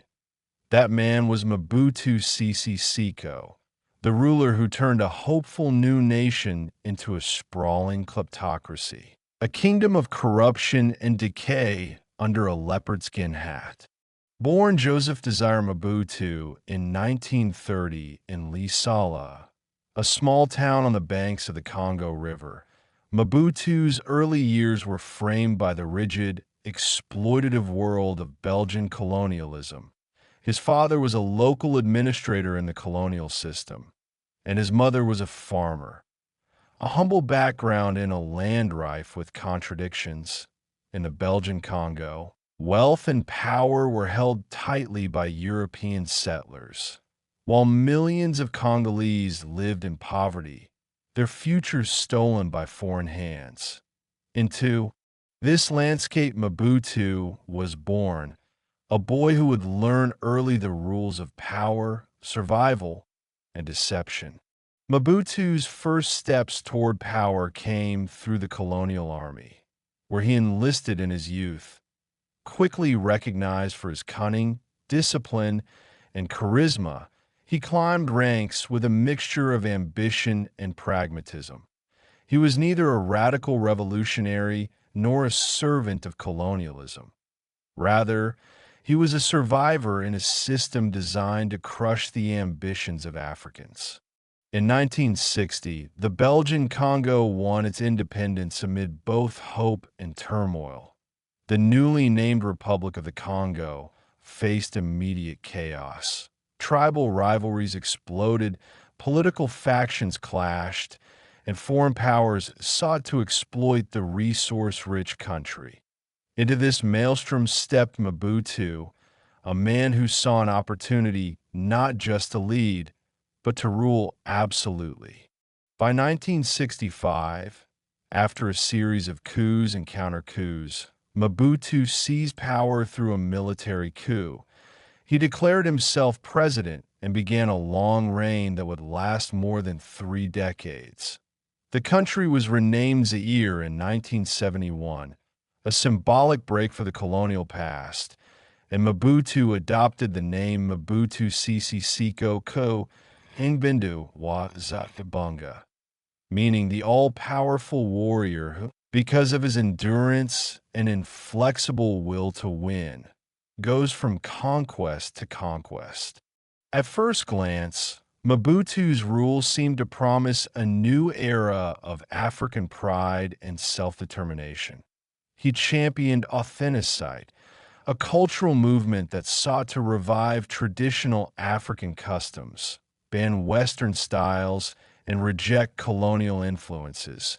Europeans were forced to adopt African names, wear traditional clothes, and honor native languages. Mobutu himself was instantly recognizable. His flamboyant leopard skin hat, flowing robes, and thick gold jewelry were symbols of his self-styled image as Africa's grand emperor. But beneath this surface of cultural revival a darker story unfolded. Mobutu's regime was the epitome of kleptocracy, a government ruled by theft and self-enrichment. Zaire was a country rich in copper, diamonds, gold, and other resources, yet most of its people lived in abject poverty. The wealth from mines, forests, and rivers flowed straight into Mobutu's personal coffers and those of his cronies. Corruption under Mobutu was not incidental. It was the system itself. State contracts were awarded to family members. Foreign aid was pocketed. Public officials demanded bribes. Government offices were centers of extortion. Roads and schools fell into ruin, but the president's palaces gleamed with excess. Repression was equally systematic. Mobutu maintained his grip through a sprawling secret police and intelligence network that crushed dissent. Opponents were imprisoned, tortured, or simply disappeared. Public criticism was a crime. Political opposition was banned or neutered. Elections were held, but they were carefully managed. Sham processes designed to legitimize Mobutu's rule rather than challenge it. Yet Mobutu's rule was not purely domestic. He was a master of Cold War diplomacy, skillfully positioning Zaire as a critical ally to the West in the fight against communism in Africa. The United States, Belgium, France, and others turned a blind eye to his abuses, valuing his staunch anti-communist stance above all. Billions of dollars in military aid and economic support flowed into Zaire, propping up Mobutu's regime while ordinary Congolese suffered from famine, disease, and economic collapse. The contrast between Mobutu's personal lifestyle and the condition of his people was stark and often grotesque. The president was known for his ostentatious wealth, gold-plated toilets, multiple luxury homes around the world, an endless procession of expensive cars, and a retinue of servants and sycophants. Meanwhile, in Kinshasa and across the countryside, hospitals lacked medicine, schools had no books, and infrastructure crumbled. As the years went on, Mobutu's health began to fail, but his appetite for power did not diminish. His regime became increasingly isolated and dysfunctional.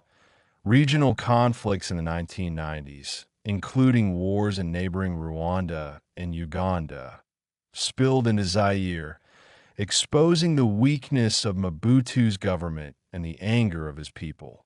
In 1997, facing a powerful rebel movement led by Laurent Desire Kabila, Mobutu's regime finally collapsed. The man who once ruled over the heart of Africa fled into exile in Morocco, where he died months later, leaving behind a shattered country and a legacy of greed and misrule. Today, the Democratic Republic of Congo remains scarred by Mobutu's reign. The economic infrastructure he drained is yet to recover. Political instability and conflict continue to ravage the nation. Yet even as the scars remain, the story of Mobutu serves as a dark mirror, a testament to the dangers of unchecked power and the tragedy of a nation betrayed by its own leader. Mobutu Sese Seko was not simply a dictator. He was the symbol of kleptocracy itself, a man who turned the wealth of a continent into his personal treasure trove and left millions to suffer in the shadows. His story is a warning, an enduring lesson on how power, when divorced from responsibility, can become the greatest enemy of a people's hope and progress. In the rugged highlands of Ethiopia, a land steeped in ancient traditions and the stories of empires long past, the 20th century brought a brutal chapter of bloodshed and despair. a chapter indelibly marked by one man's iron fist. His name was Mengistu Haile Mariam, the military officer turned revolutionary who transformed Ethiopia's hopes for progress into a nightmare of terror, famine, and endless suffering. Born in 1937 in the southern province of Amhara, Mengistu's early life was shaped by a country caught between the shadows of imperial rule and the tremors of modern political change. Ethiopia was unique among African nations, a proud empire that had resisted colonization except for a brief Italian occupation during World War II. Its monarchy, led by Emperor Haile Selassie, ruled a feudal society where power was concentrated among aristocrats and landlords, while peasants toiled under harsh conditions. Mengistu came from modest roots, his family part of the rural working class. Ambitious and sharp, he joined the military academy as a young man, quickly distinguishing himself as a disciplined and resourceful officer. The military was one of the few institutions offering a path to influence and change in a rigid society, and Mengistu seized it. The 1960s and 70s were a time of growing unrest in Ethiopia. Famine, poverty, and inequality plagued the countryside, while students and intellectuals in the cities called for reform.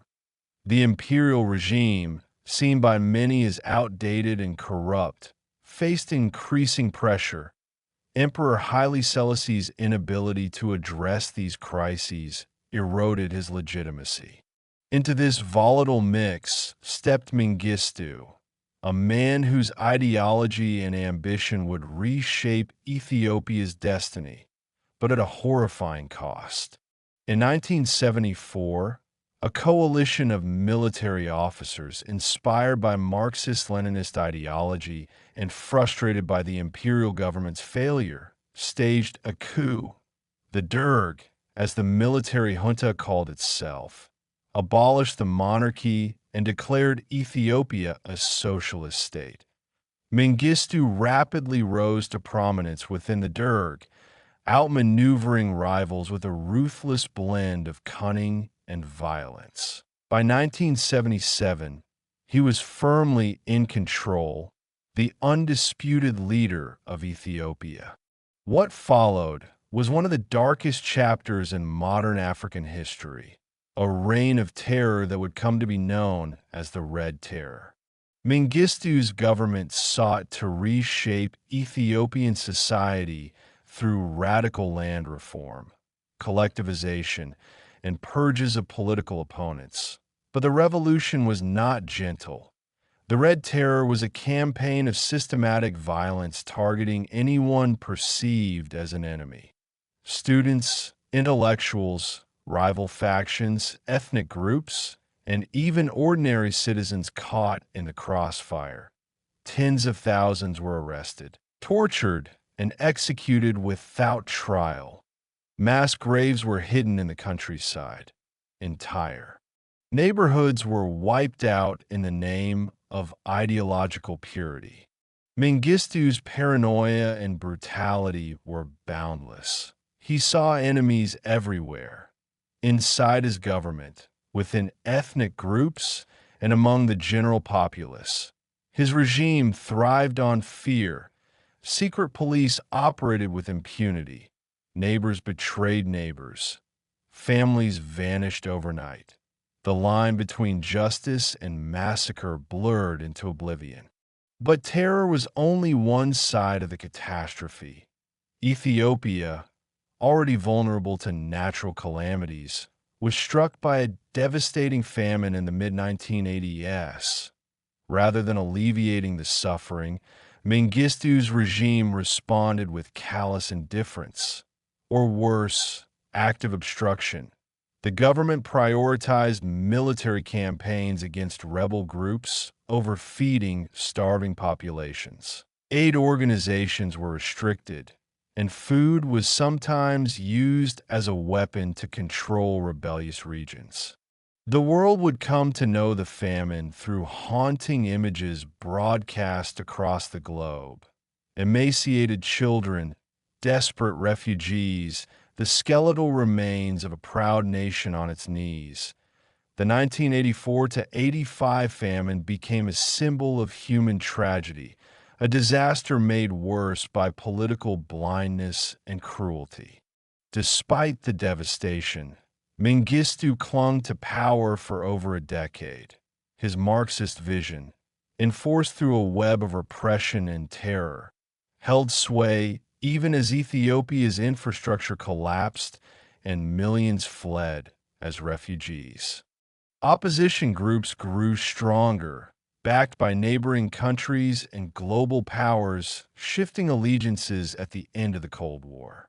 In 1991, Mengistu's regime finally fell.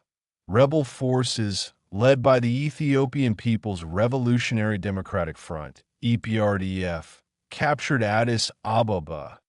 Mengistu fled into exile in Zimbabwe, where he remains to this day, a fugitive wanted by Ethiopia for genocide and crimes against humanity. The legacy of Mengistu Haile Mariam is one of destruction and loss. His regime left deep scars on Ethiopia's social fabric and economy. The Red Terror destroyed a generation of leaders, thinkers, and ordinary people. The famine and war shattered communities and fractured ethnic relations that continue to shape Ethiopia's politics. Yet Mengistu's story is also a stark warning about the dangers of revolutionary zeal unmoored from compassion, and of ideology wielded with cruelty. He turned the promise of socialist transformation into a nightmare, where suspicion bred violence and power demanded sacrifice, not for progress, but for survival. Today, Ethiopia is a country striving to rebuild and reconcile with its painful past. The wounds of Mengistu's reign have not fully healed. Truth commissions and memorials struggle to honor victims. But many stories remain untold, and many families remain haunted by the silence. Mengistu Haile Mariam was not just a dictator. He was a symbol of a revolution betrayed by its own violence, a nation's hopes crushed beneath the weight of terror and neglect.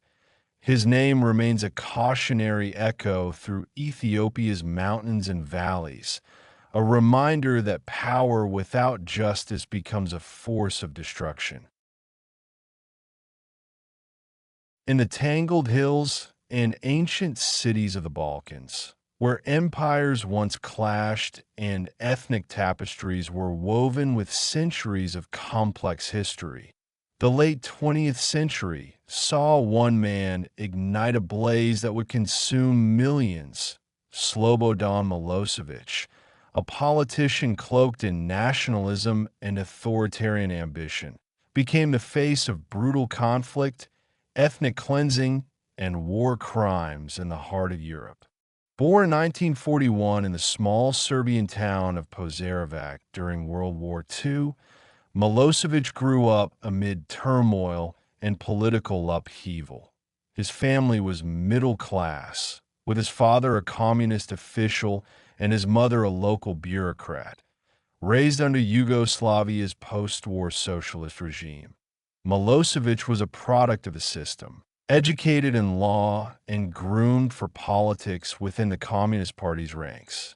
Yugoslavia itself was a fragile federation of diverse ethnicities and religions: Serbs, Croats, Bosniaks, Slovenes, Macedonians, and others, held together by Tito's iron rule and the promise of brotherhood and unity. But beneath the surface, deep fissures remained. Historical grievances, territorial disputes, and competing national identities simmered quietly, waiting for a spark.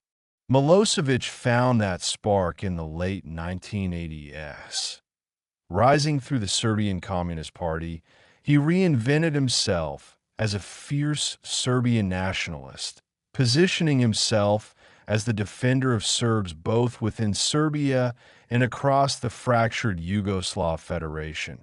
His 1987 speech at Kosovo Palch, invoking historical battles and Serbian victimhood, was a turning point, marking the rise of ethnic nationalism and a break from Tito's multi-ethnic ideal.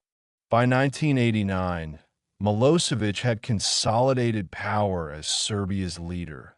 With a combination of populism, propaganda, and political manipulation, he centralized control and crushed opposition. His message was clear and divisive. The Serbian people were under threat from their neighbors, and only a strong, authoritarian leader could protect them. As Yugoslavia unraveled in the early 1990s, Milosevic played a central role in the violent collapse. Slovenia and Croatia declared independence, triggering brutal conflicts.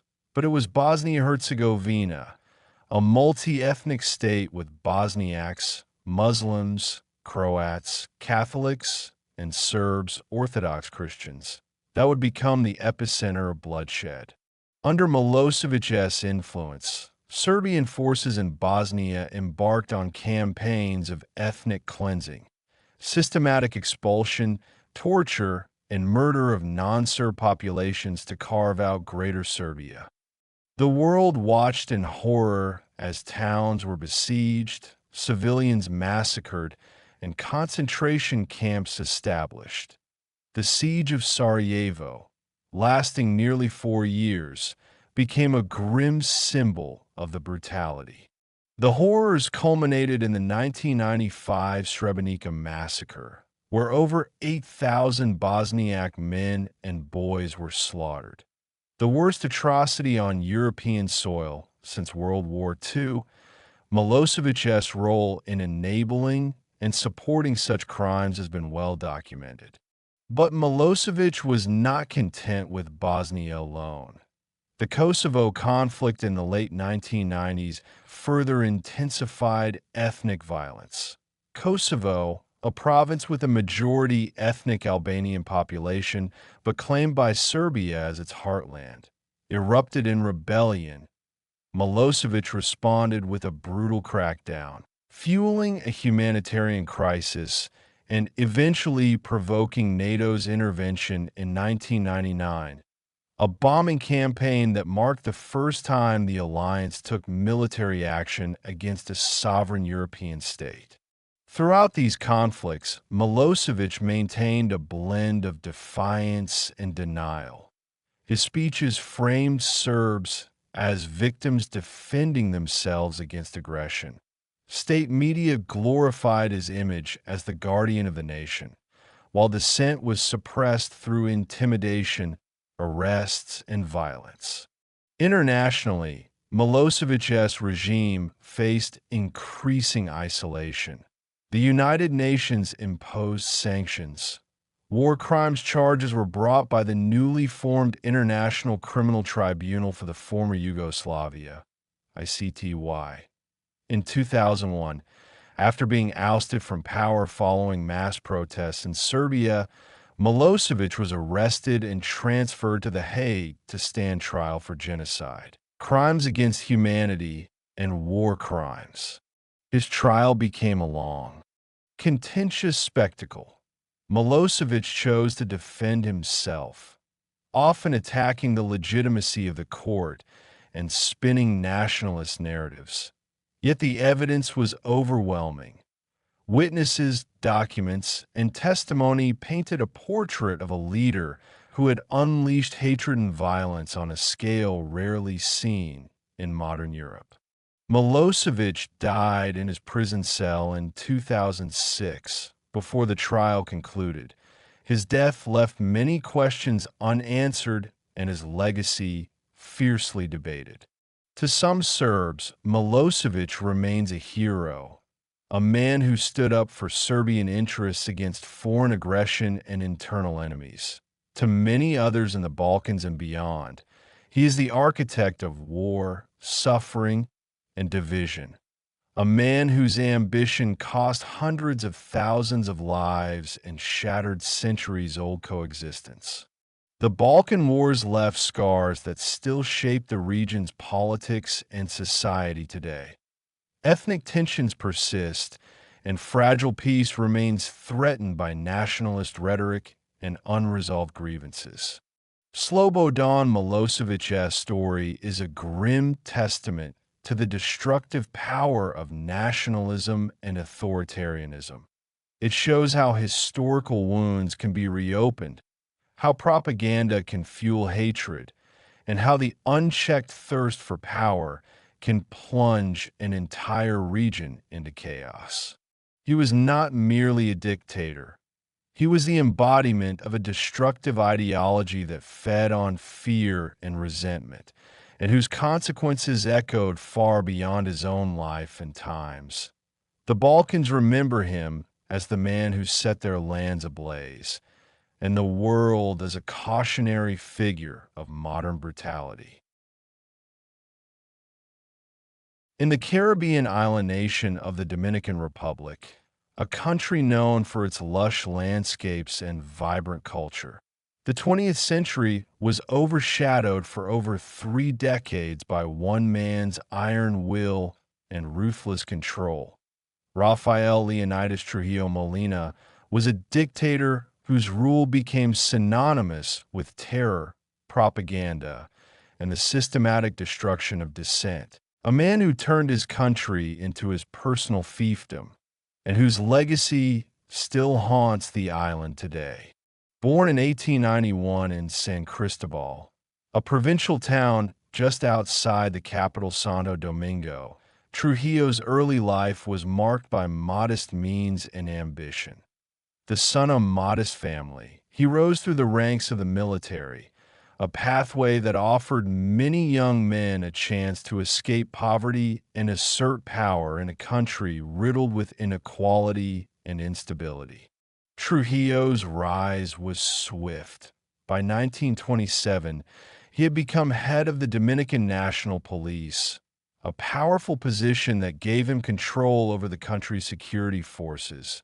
The political landscape was chaotic, marked by coups, American interventions, and weak civilian governments. But it was precisely this chaos that Trujillo would exploit. In 1930, with the backing of the military and covert support from factions within the United States, Trujillo launched a coup that ousted the sitting president.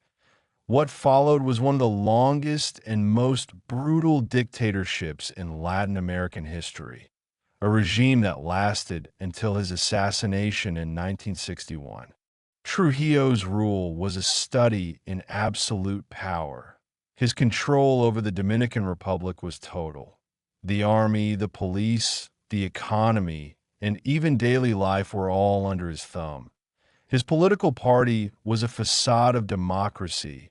Elections were staged and rigged, and dissent was crushed with brutal efficiency. The regime thrived on fear. Trujillo's secret police, known as the SIM, operated as an instrument of terror. They spied on citizens, imprisoned opponents, and carried out assassinations with impunity. The smallest whisper of opposition could lead to torture or disappearance.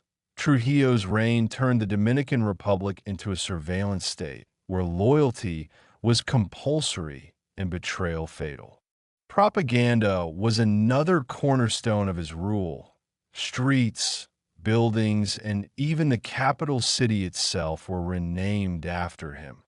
Portraits of Trujillo adorned public spaces, schools taught his cult of personality, and the media became a tool for his glorification.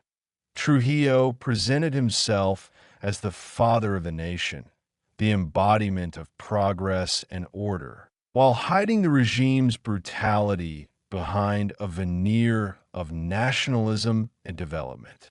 Economically, Trujillo amassed an astonishing personal fortune. controlling vast sectors of the Dominican economy, from sugar plantations to banks, transportation to utilities. He monopolized wealth and funneled it into his family and loyalists. Meanwhile, the majority of Dominicans lived in poverty, their voices silenced.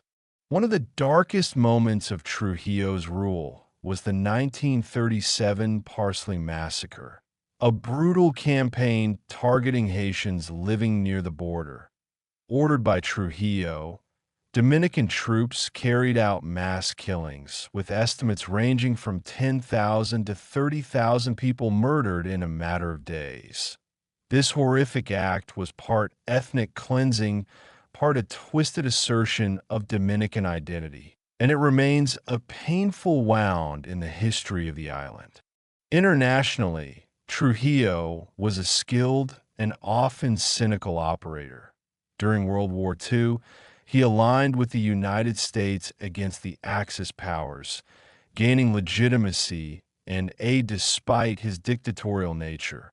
He navigated Cold War politics with a mixture of pragmatism and ruthlessness, balancing relations with the U.S. while maintaining his grip at home. But power bred enemies. Trujillo's paranoia grew with each passing year. Even his closest allies lived in fear, as purges and executions eliminated anyone perceived as a threat. His iron grip sparked growing resentment among Dominicans, who longed for freedom but lived under the shadow of the tyrant. In 1961, after more than 30 years of rule, Trujillo's reign came to a violent end. A group of conspirators, including some former allies and members of the military, assassinated him in a carefully planned ambush. His death unleashed a wave of uncertainty and hope in the Dominican Republic, but the legacy of fear and repression lingered long after. The country struggled to transition from dictatorship to democracy, burdened by the scars of Trujillo's regime. Families who lost loved ones sought justice, while others grappled with the memories of oppression. The dictator's name remains synonymous with terror, but also with a twisted era of control and cult worship. Rafael Trujillo was not just a dictator. He was a symbol of absolute power's corrosive effect on a nation. His reign showed how one man's ambition can suffocate a country's spirit, turn neighbors into enemies, and replace truth with fear. Even today, the Dominican Republic continues to reckon with the shadows Trujillo cast. Monuments fall, history books are rewritten, but the stories of survival and resistance endure, reminders that beneath the weight of tyranny, the human desire for freedom persists.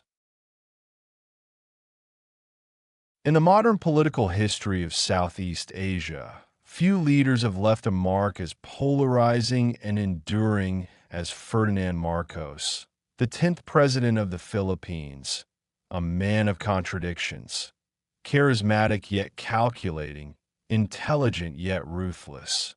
Marcos transformed a vibrant democracy into a kleptocratic dictatorship, hiding brutality behind a facade of nationalism, progress, and military order.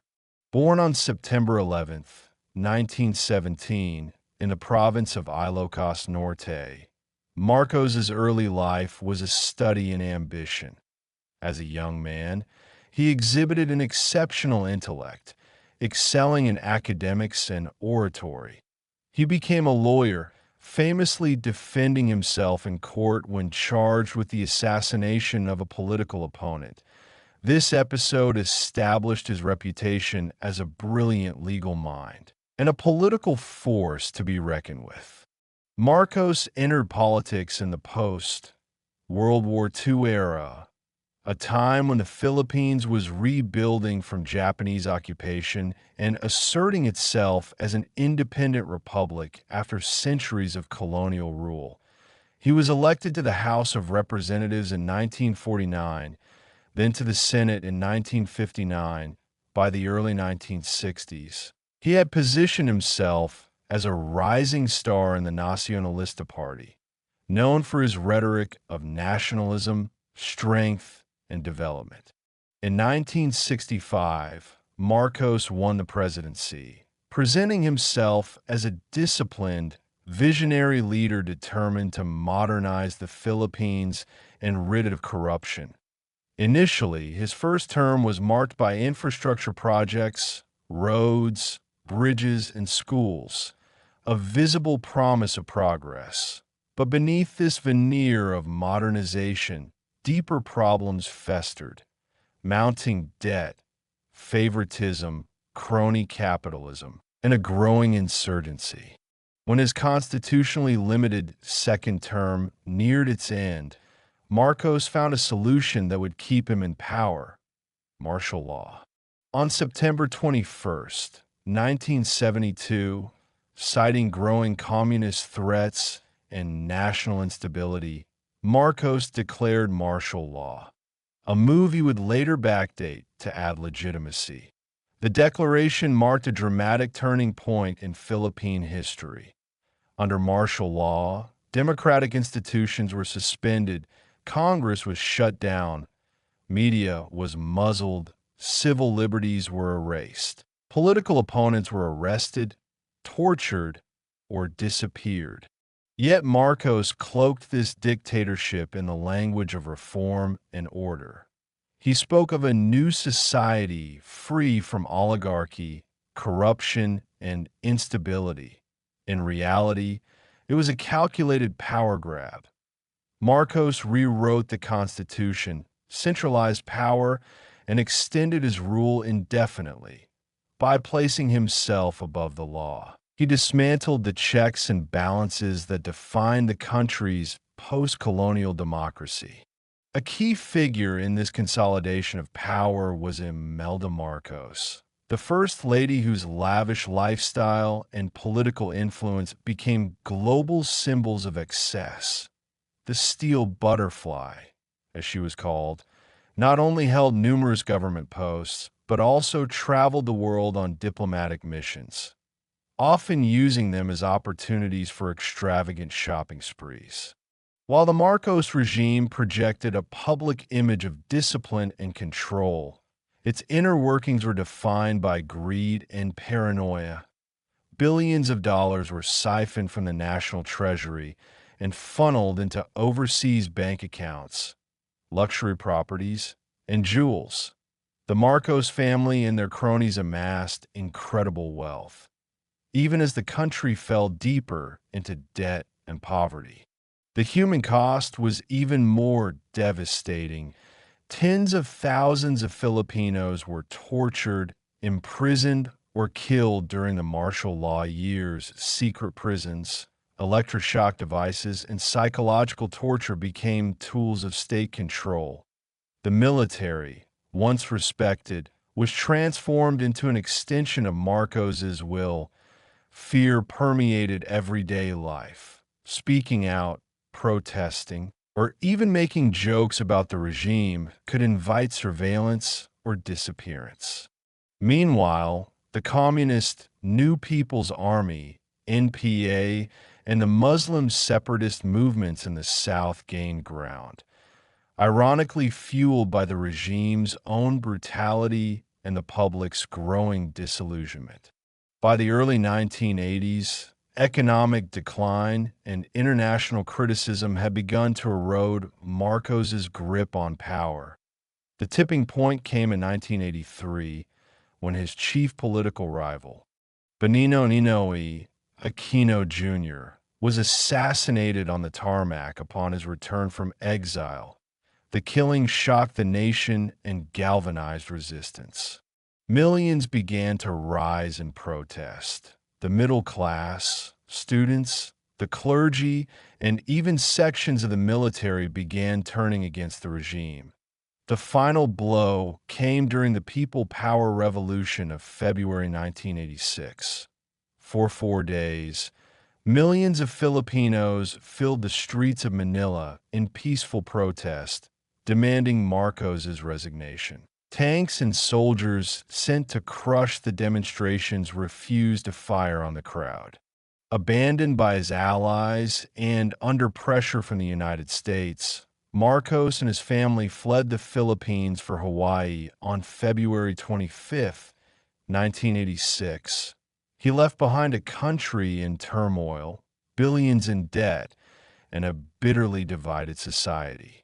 Marcos died in exile in 1989, still insisting that his actions had saved the Philippines. But his legacy remains one of betrayal, of democracy subverted, wealth stolen, and lives destroyed in the name of stability and order. In the decades since his fall, the Philippines has struggled to come to terms with his rule. Some remember him as a visionary who brought infrastructure and law and order. But for most, he is the face of tyranny and impunity. Efforts to recover the stolen wealth continue to this day, and the martial law years remain a central theme in debates about memory, justice, and national identity. Ironically, his dynasty did not die with him. His wife Imelda returned to politics. His children, particularly Ferdinand Bongbong Marcos Jr., reclaimed power, culminating in Bongbong's controversial rise to the presidency in 2022. History, it seems, has not yet closed the book on the Marcos era. What makes Ferdinand Marcos so dangerous in retrospect is not only the scale of his abuses, but how effectively he wrapped authoritarianism in the language of reform. He understood optics. He spoke of progress while stealing from the poor. He invoked order while sowing fear. And he presented dictatorship not as coercion, but as necessary medicine. His story is a cautionary tale for all democracies, that even the most open societies can be dismantled not in sudden collapse, but in slow erosion, that rights can disappear not with tanks, but with slogans, and that the most dangerous strongmen are often those who smile while they silence. In the scorched valleys and ancient cities of the Middle East, Syria has long stood as a crossroads of civilizations, religions, and empires. But in the modern age, it became something else, a fortress of oppression, secrecy, and control. At the center of that transformation stood one man, Hafez al-Assad, a military man turned president. Assad ruled Syria for 3 decades with unyielding strength, careful calculation, and a willingness to crush dissent at any cost. He built not just a regime, but a dynasty and a culture of fear that outlived him. Born on October 6, 1930, in Kardaha, a poor Alawite village in the mountains of western Syria, Hafez was the son of a farmer in a sect that represented a small religious minority in a majority Sunni country. This origin would shape his psychology and politics. Marginalized and distrusted by the Sunni elite, many Alawites sought upward mobility through the military, a path Assad pursued with precision.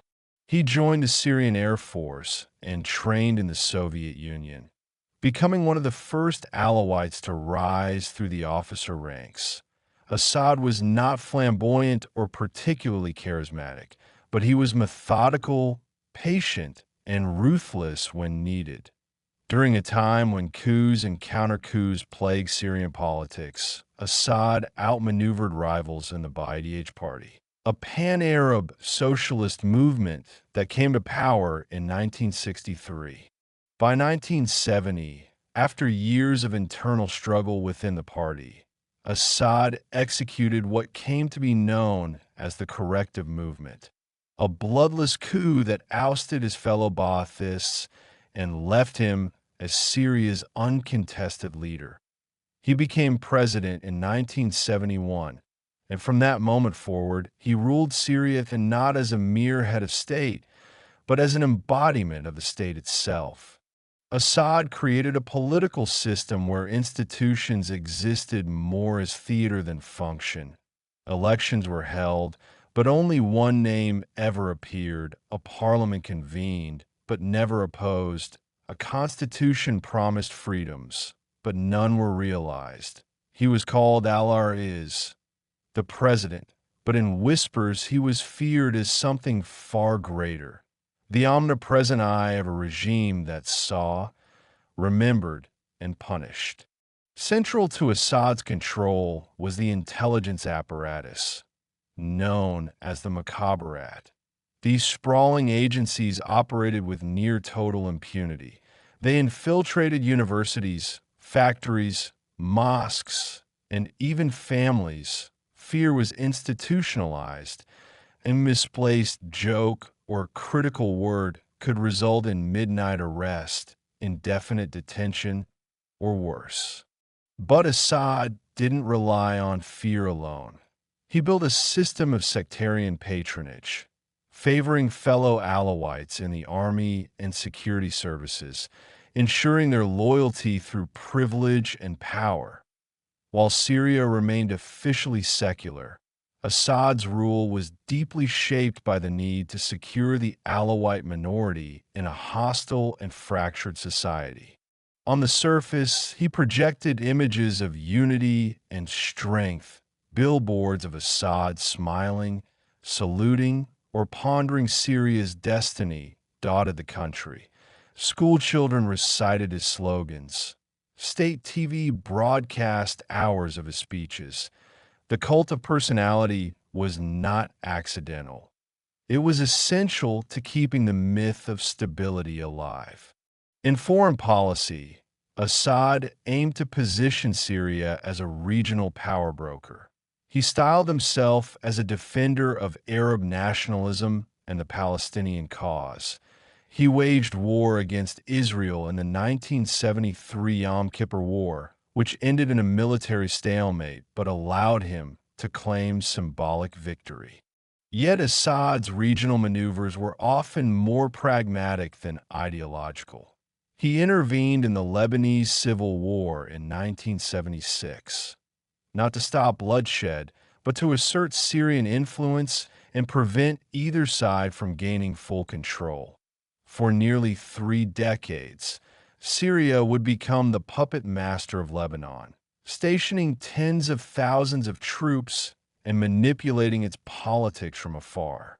Assad Syria was also a haven for political exiles and militant groups from across the region, from Palestinian factions to Kurdish dissidents. This gave Damascus leverage, but also made it a pariah in Western eyes. The United States and others frequently accuse Syria of sponsoring terrorism and destabilizing its neighbors. Domestically, Assad tolerated no challenge to his rule. The most brutal example came in 1982, when the city of Hama, a stronghold of the Islamist opposition Muslim Brotherhood, rose in rebellion. Assad's response was swift and merciless. Syrian forces shelled the city, house by house, reducing it to rubble. An estimated 10,000 to 40,000 people were killed, many of them civilians. The Hama massacre became a chilling warning to the nation. Resistance would not be tolerated. After Hama, there was no large-scale opposition left. Syria entered a long period of grim stability. No wars, no rebellions, no reforms. It was a country locked in stasis where power belonged to one man, one family, one sect. Assad's approach to the economy was similarly rigid. He nationalized industries and maintained a centralized socialist model. While this created a strong state bureaucracy, it also stifled growth and entrenched corruption. Cronies of the regime accumulated wealth, while much of the population languished in poverty. By the 1990s, Assad was aging and in poor health. He began preparing for succession, not by fostering democratic institutions, but by grooming his son Basil al-Assad as heir. When Basil died in a car accident in 1994, Assad turned to his younger son, Bashar, who had been studying ophthalmology in London. Bashar was recalled to Damascus and swiftly climbed the military and political ranks. When Hafez al-Assad died on June 10th, 2000, his death marked the end of an era, but not of the regime. The transition to Bashar was choreographed with eerie smoothness. Within days, the Syrian parliament amended the constitution to lower the minimum age for president, and Bashar was elected with over 97% of the vote. The dynasty had survived. Today, Hafez al-Assad is remembered as a symbol of authoritarian mastery. For some, he is credited with keeping Syria intact amid regional chaos. For others, he is the architect of a police state, a man who silenced an entire generation in the name of order. His legacy endures not just in his son's continued rule, but in the structures of power he built: military dominance, sectarian control, surveillance, and fear. Under Bashar, Syria would descend into a horrific civil war, but the seeds of that collapse were sown in the decades of Hafez's absolute rule. Assad ruled not with the flamboyant showmanship of other dictators, but with cold precision. He did not seek to inspire. He sought to outlast. And for 30 years, he did. Tucked away in the rugged mountains and stone villages of the Balkans, Albania was once a place most of the world barely noticed. But under the rule of Enver Hoxha, it became one of the most isolated, paranoid, and repressive nations on earth. A country sealed off from time, frozen in dogma, and consumed by the vision of one man. Hoxha did not just rule Albania. He transformed it into a mirror of his fears and absolutist beliefs.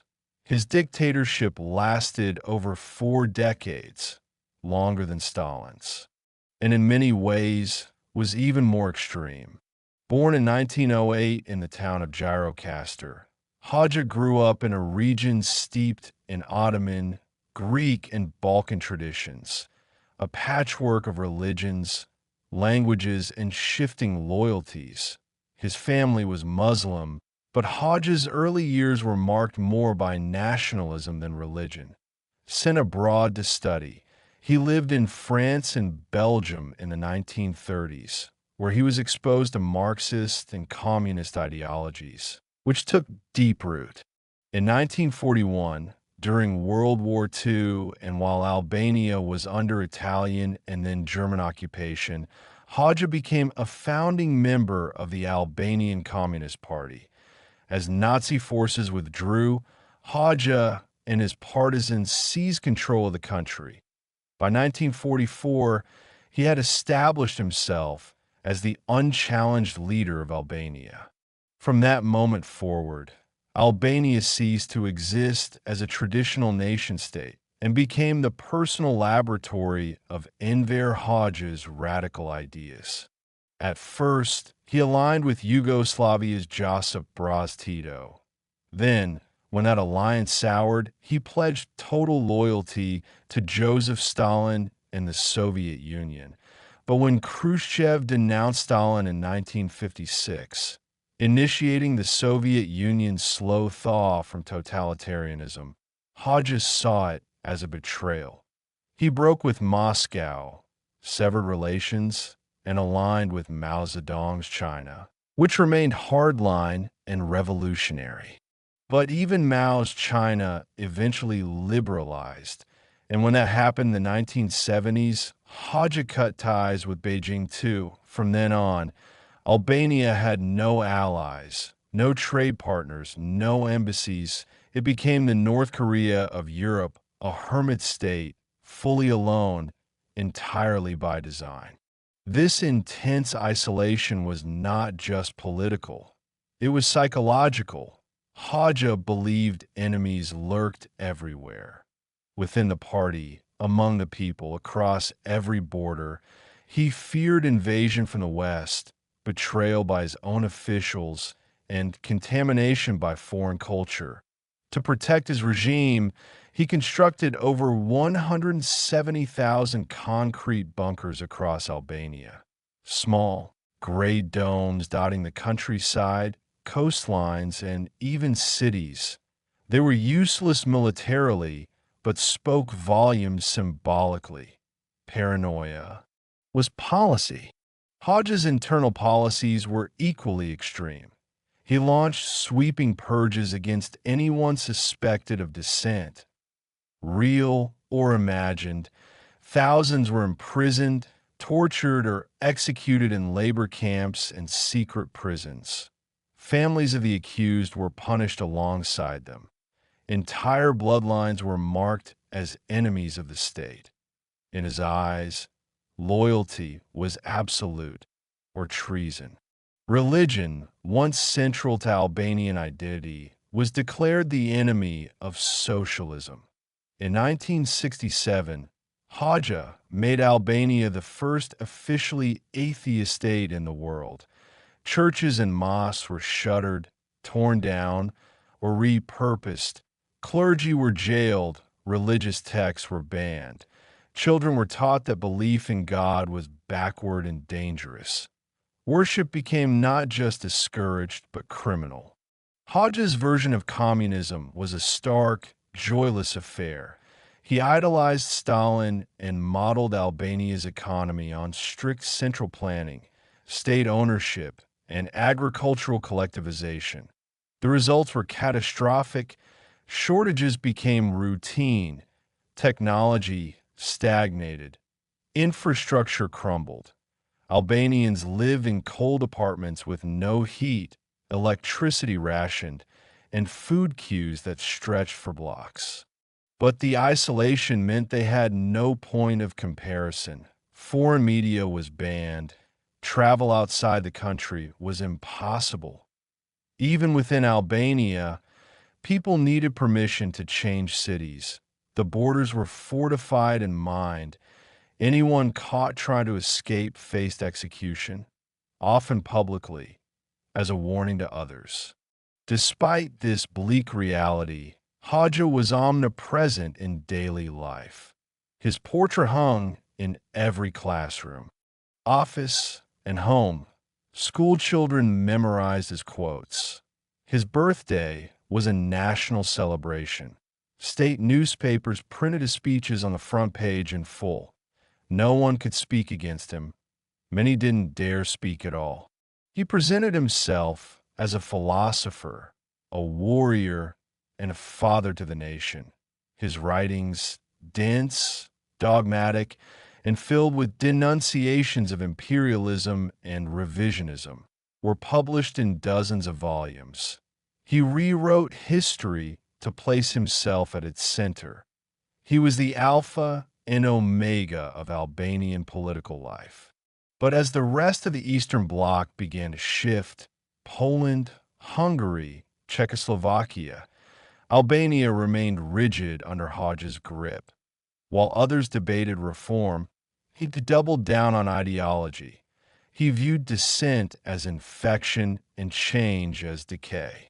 Hodge ruled until his death in 1985, leaving behind a country exhausted, impoverished, and locked in the past. His successor, Ramiz Alia, would eventually be forced to open the country's borders and legalize opposition parties. But by then, the damage was immense. Post-Haja, Albania faced mass emigration, economic collapse, and the slow, painful reckoning with decades of trauma.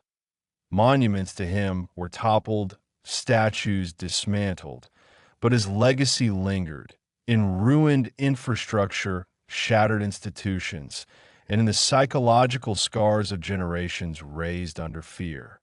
Haja is remembered today with a mix of horror and disbelief. Some older Albanians credit him with maintaining national sovereignty or suppressing corruption. But most see a tyrant who stunted an entire nation's growth, stifled its culture, and buried it under layers of concrete and silence. His regime was not just totalitarian in practice. It was total in imagination. Every thought, every action, every belief had to align with the vision of one man. There was no room for difference, no margin for error, just bunkers, slogans, and darkness. And yet, Haja believed he was saving Albania from enemies, from religion, from decadence, from the world. In his mind, isolation was purity and tyranny was protection. It was a warped, devastating faith that cost his people everything. Enver Hoxha didn't just isolate Albania from the globe. He locked its people in a prison of fear and then threw away the key until history finally forced the bars open. In the heat of the Venezuelan sun, where oil wealth bubbled beneath the soil and poverty clung to the hillsides, a soldier in a red beret emerged to challenge the old order. His voice was deep, his speeches fiery, and his presence magnetic. Hugo Chavez, the former paratrooper turned president, promised to give Venezuela back to its people. He spoke of revolution, of justice, of dignity for the poor. But by the time the cheering died and the television cameras dimmed, Chavez had left behind a country deeply divided, institutions eroded, and a democracy gasping for breath. Born in 1954 in a modest home in Sabaneta, Chavez was the son of school teachers and grew up in a Venezuela rich in oil but riddled with inequality. As a boy, he dreamed of becoming a baseball player. Instead, he enrolled in the military academy, where he found a new calling and a new ideology. Chavez was deeply influenced by Simón Bolívar, the 19th century liberator of South America, and by a blend of socialism, nationalism, and anti-imperialism. He began to see Venezuela not as a functioning democracy in need of tweaks, but as a failed state in need of a revolution. In 1992, he launched a military coup against President Carlos Andrés Pérez. The coup failed, Chavez was arrested, but allowed to speak on national television. In just a few seconds, he became a symbol. Por ahora, he said, for now. It was a promise he would return. And he did. Released after 2 years in prison, Chavez transformed himself from a military man into a politician. In 1998, amid growing discontent with corruption, crime, and poverty, he won the presidency with a landslide. His message was clear: out with the old elites, in with the people. He called his movement the Bolivarian Revolution, and it would define Venezuela for decades. At first, Chavez governed within democratic bounds. He held elections, honored the Constitution, and worked through the legislature. But he quickly began reshaping the country's institutions to consolidate power. In 1999, a new constitution was drafted, with longer presidential terms and expanded executive powers. In 2000, he was re-elected under the new rules, then re-elected again and again. He replaced the old Congress with a new National Assembly dominated by his supporters. He stacked the courts, brought the military directly into politics, and used the state's oil wealth to fund massive social programs. Free clinics, subsidized food, public housing that earned him deep loyalty from Venezuela's poor. At the heart of Chavez's rule was PDVSA, the state oil company. Venezuela sat atop one of the largest proven oil reserves in the world, and Chavez wielded that power like a sword.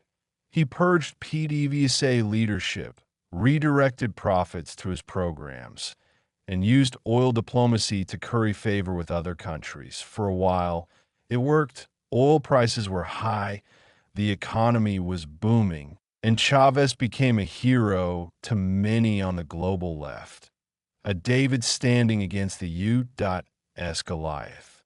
But there were cracks beneath the surface. In 2002, amid rising tensions, a group of military officers and business leaders launched a coup. Chavez was briefly removed from power, but within 48 hours, he returned, buoyed by popular support and military loyalty. The failed coup only strengthened his hand. From then on, he tightened his grip. He vilified the opposition, accusing them of being agents of imperialism. Independent media outlets were harassed, fined, or shut down. Critical journalists faced censorship or exile. Political opponents were arrested or banned from running for office. Chavez ruled not just as president, but as a messianic figure, the commandante, the voice of the people, the embodiment of the revolution.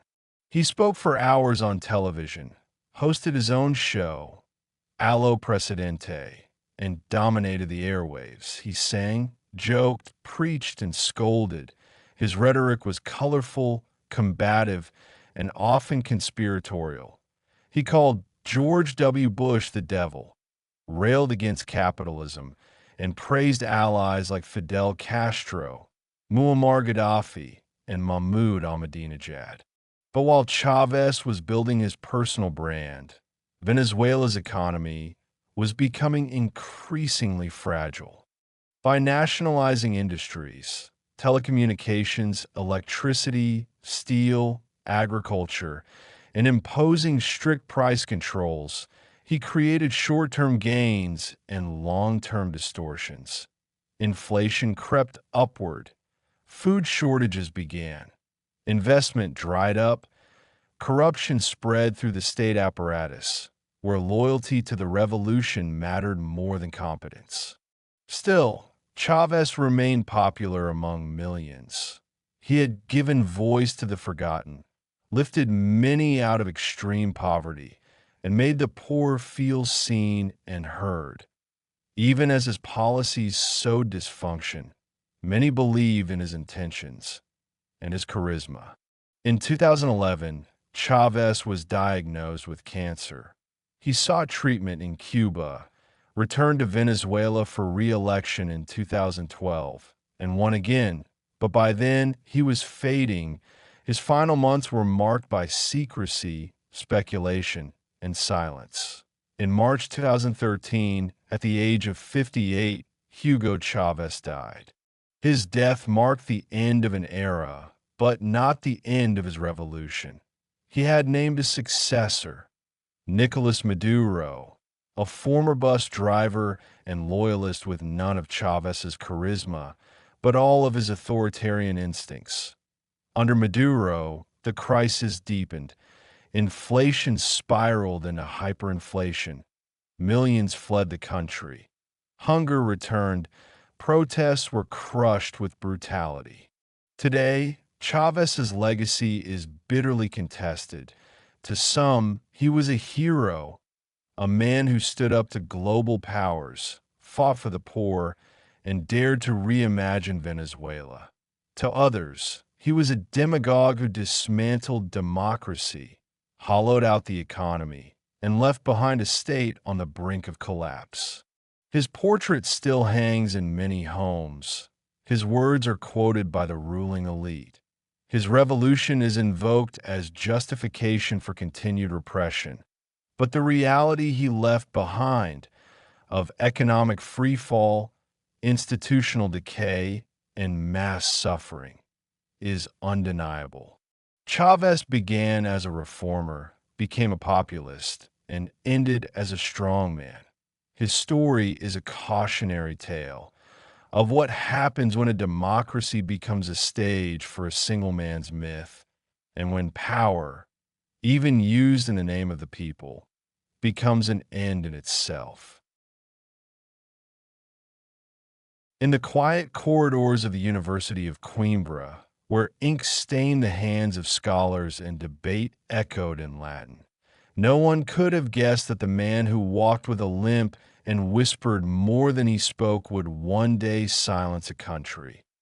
Antonio de Oliveira Salazar, a devout Catholic, a professor of economics, and a reluctant politician, would become the architect of one of Europe's longest-lasting authoritarian regimes, a dictatorship built not on passion or spectacle, but on control, calculation, and the slow erosion of freedom.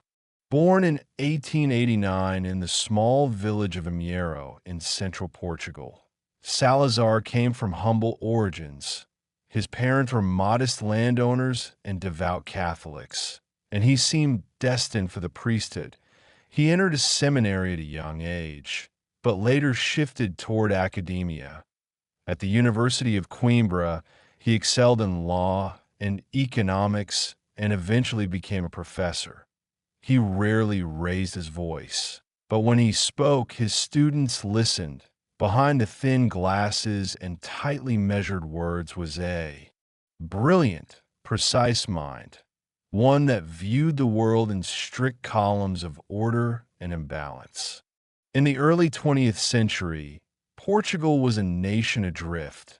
The monarchy had fallen in 1910, replaced by a fragile First Republic plagued by short-lived governments, military uprisings, and spiraling inflation. The country's political system was chaotic, its economy in disarray, and to many, democracy seemed a failure. Salazar, with his academic demeanor and rigid moral code, entered politics almost by accident. In 1926, a military coup ended the First Republic, ushering in a provisional authoritarian regime. The military, desperate for someone to bring order to the crumbling finances, turned to Salazar, then an obscure professor, to take charge of the treasury. He agreed, but only under one condition: total control over the budget. Remarkably, they gave it to him. Within a year, Salazar had balanced the books, curtailed spending, and stabilized the escudo. He became something of a legend, the economist who saved Portugal. In 1932, he was named prime minister, but by then, he was more than a finance minister. He was the guiding force behind a new vision for Portugal, a society of obedience, tradition, and silence. Salazar created what he called the Estado Novo, the new state. It was not fascist in the loud, theatrical sense of Mussolini or Hitler. It lacked the mass rallies, the cult of violence, the racial ideology, but it was authoritarian to its core. Political parties were banned. The press was censored. Trade unions were tightly controlled or replaced with corporatist guilds. Elections, when they occurred, were rigged or hollow. The secret police, known as PIDE, monitored the population with ruthless efficiency. They tapped phones, read letters, infiltrated families. Torture and imprisonment became routine for those suspected of dissent. Portugal, once a fledgling democracy, was now a surveillance state wrapped in religious iconography and bureaucratic language. Salazar believed he was saving Portugal from modernity, from communism, liberalism, and the moral decay of the West. He emphasized three pillars: God, fatherland, and family. Women were expected to be mothers and homemakers. The Catholic Church was given a privileged place in society. School children recited prayers alongside patriotic oaths, and the media spoke in one voice, Salazar's. But unlike other dictators, Salazar was not a man of grand speeches or public pageantry. He disliked crowds, avoided public displays of emotion, and ruled more like a schoolmaster than a general. He once said, "I know what I want and where I am going. The others, the politicians, only know what they want today." That sense of long-term vision, or at least long-term control, defined his rule. He was deeply conservative in economics, opposing industrialization in favor of rural self-sufficiency. He sought to preserve Portugal's traditional society, slow, agricultural, and obedient. He discouraged labor mobility, suppressed wages, and kept the economy stagnant. For decades, Portugal remained one of the poorest countries in Europe, with high illiteracy and mass immigration. Internationally, Salazar's foreign policy was cautious but cunning. During World War II, he maintained a stance of neutrality, allowing both the Allies and Axis to operate in Portugal, while secretly aiding the British after the war. As Europe moved toward democracy, Salazar remained firmly in place, surviving in part due to Cold War politics. The United States and NATO tolerated his dictatorship because it was staunchly anti-communist and strategically located. But perhaps the most defining and damaging aspect of Salazar's rule was his colonial policy. While other European powers were retreating from empire in the post-war era, Salazar clung to Portugal's overseas territories in Africa, Asia, and beyond with relentless determination. Angola, Mozambique, Guinea-Bissau, Goa, to Salazar, these were not colonies. They were overseas provinces, integral parts of the Portuguese nation. This stubbornness would lead to prolonged and bloody colonial wars in the 1960s and 70s. In Angola and Mozambique, anti-colonial movements inspired by Pan-Africanism and Marxism rose up. Salazar responded with military force. The wars drained Portugal's economy, isolated it internationally, and cost tens of thousands of lives. At home, the regime was aging. Salazar's technocratic style, once seen as refreshing, had turned brittle and stagnant.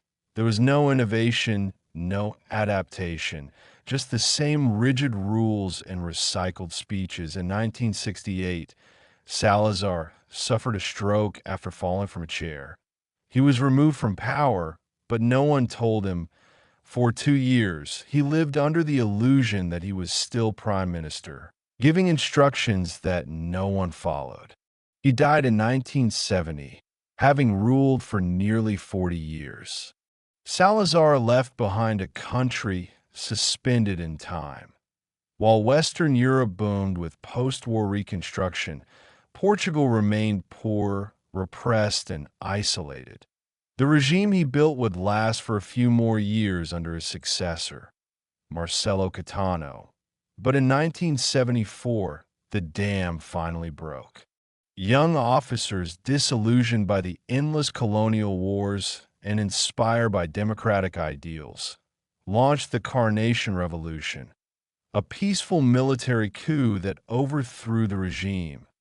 People poured into the streets. Soldiers placed flowers in their rifles. The Estado Novo was no more. In the decades since, Portugal has struggled to reckon with Salazar's legacy. Some remember him as a symbol of order and morality. Others remember the fear, the silence, and the wasted potential of a nation denied its future. There are no grand statues of him. His name is whispered less and less, but his fingerprints linger in the slowness of reform, in the mistrust of politics, in the architecture of control that took years to dismantle. Antonio de Oliveira Salazar did not rage against the world. He did not burn it down. Instead, he locked in a room, closed the shutters, and claimed the darkness was peace.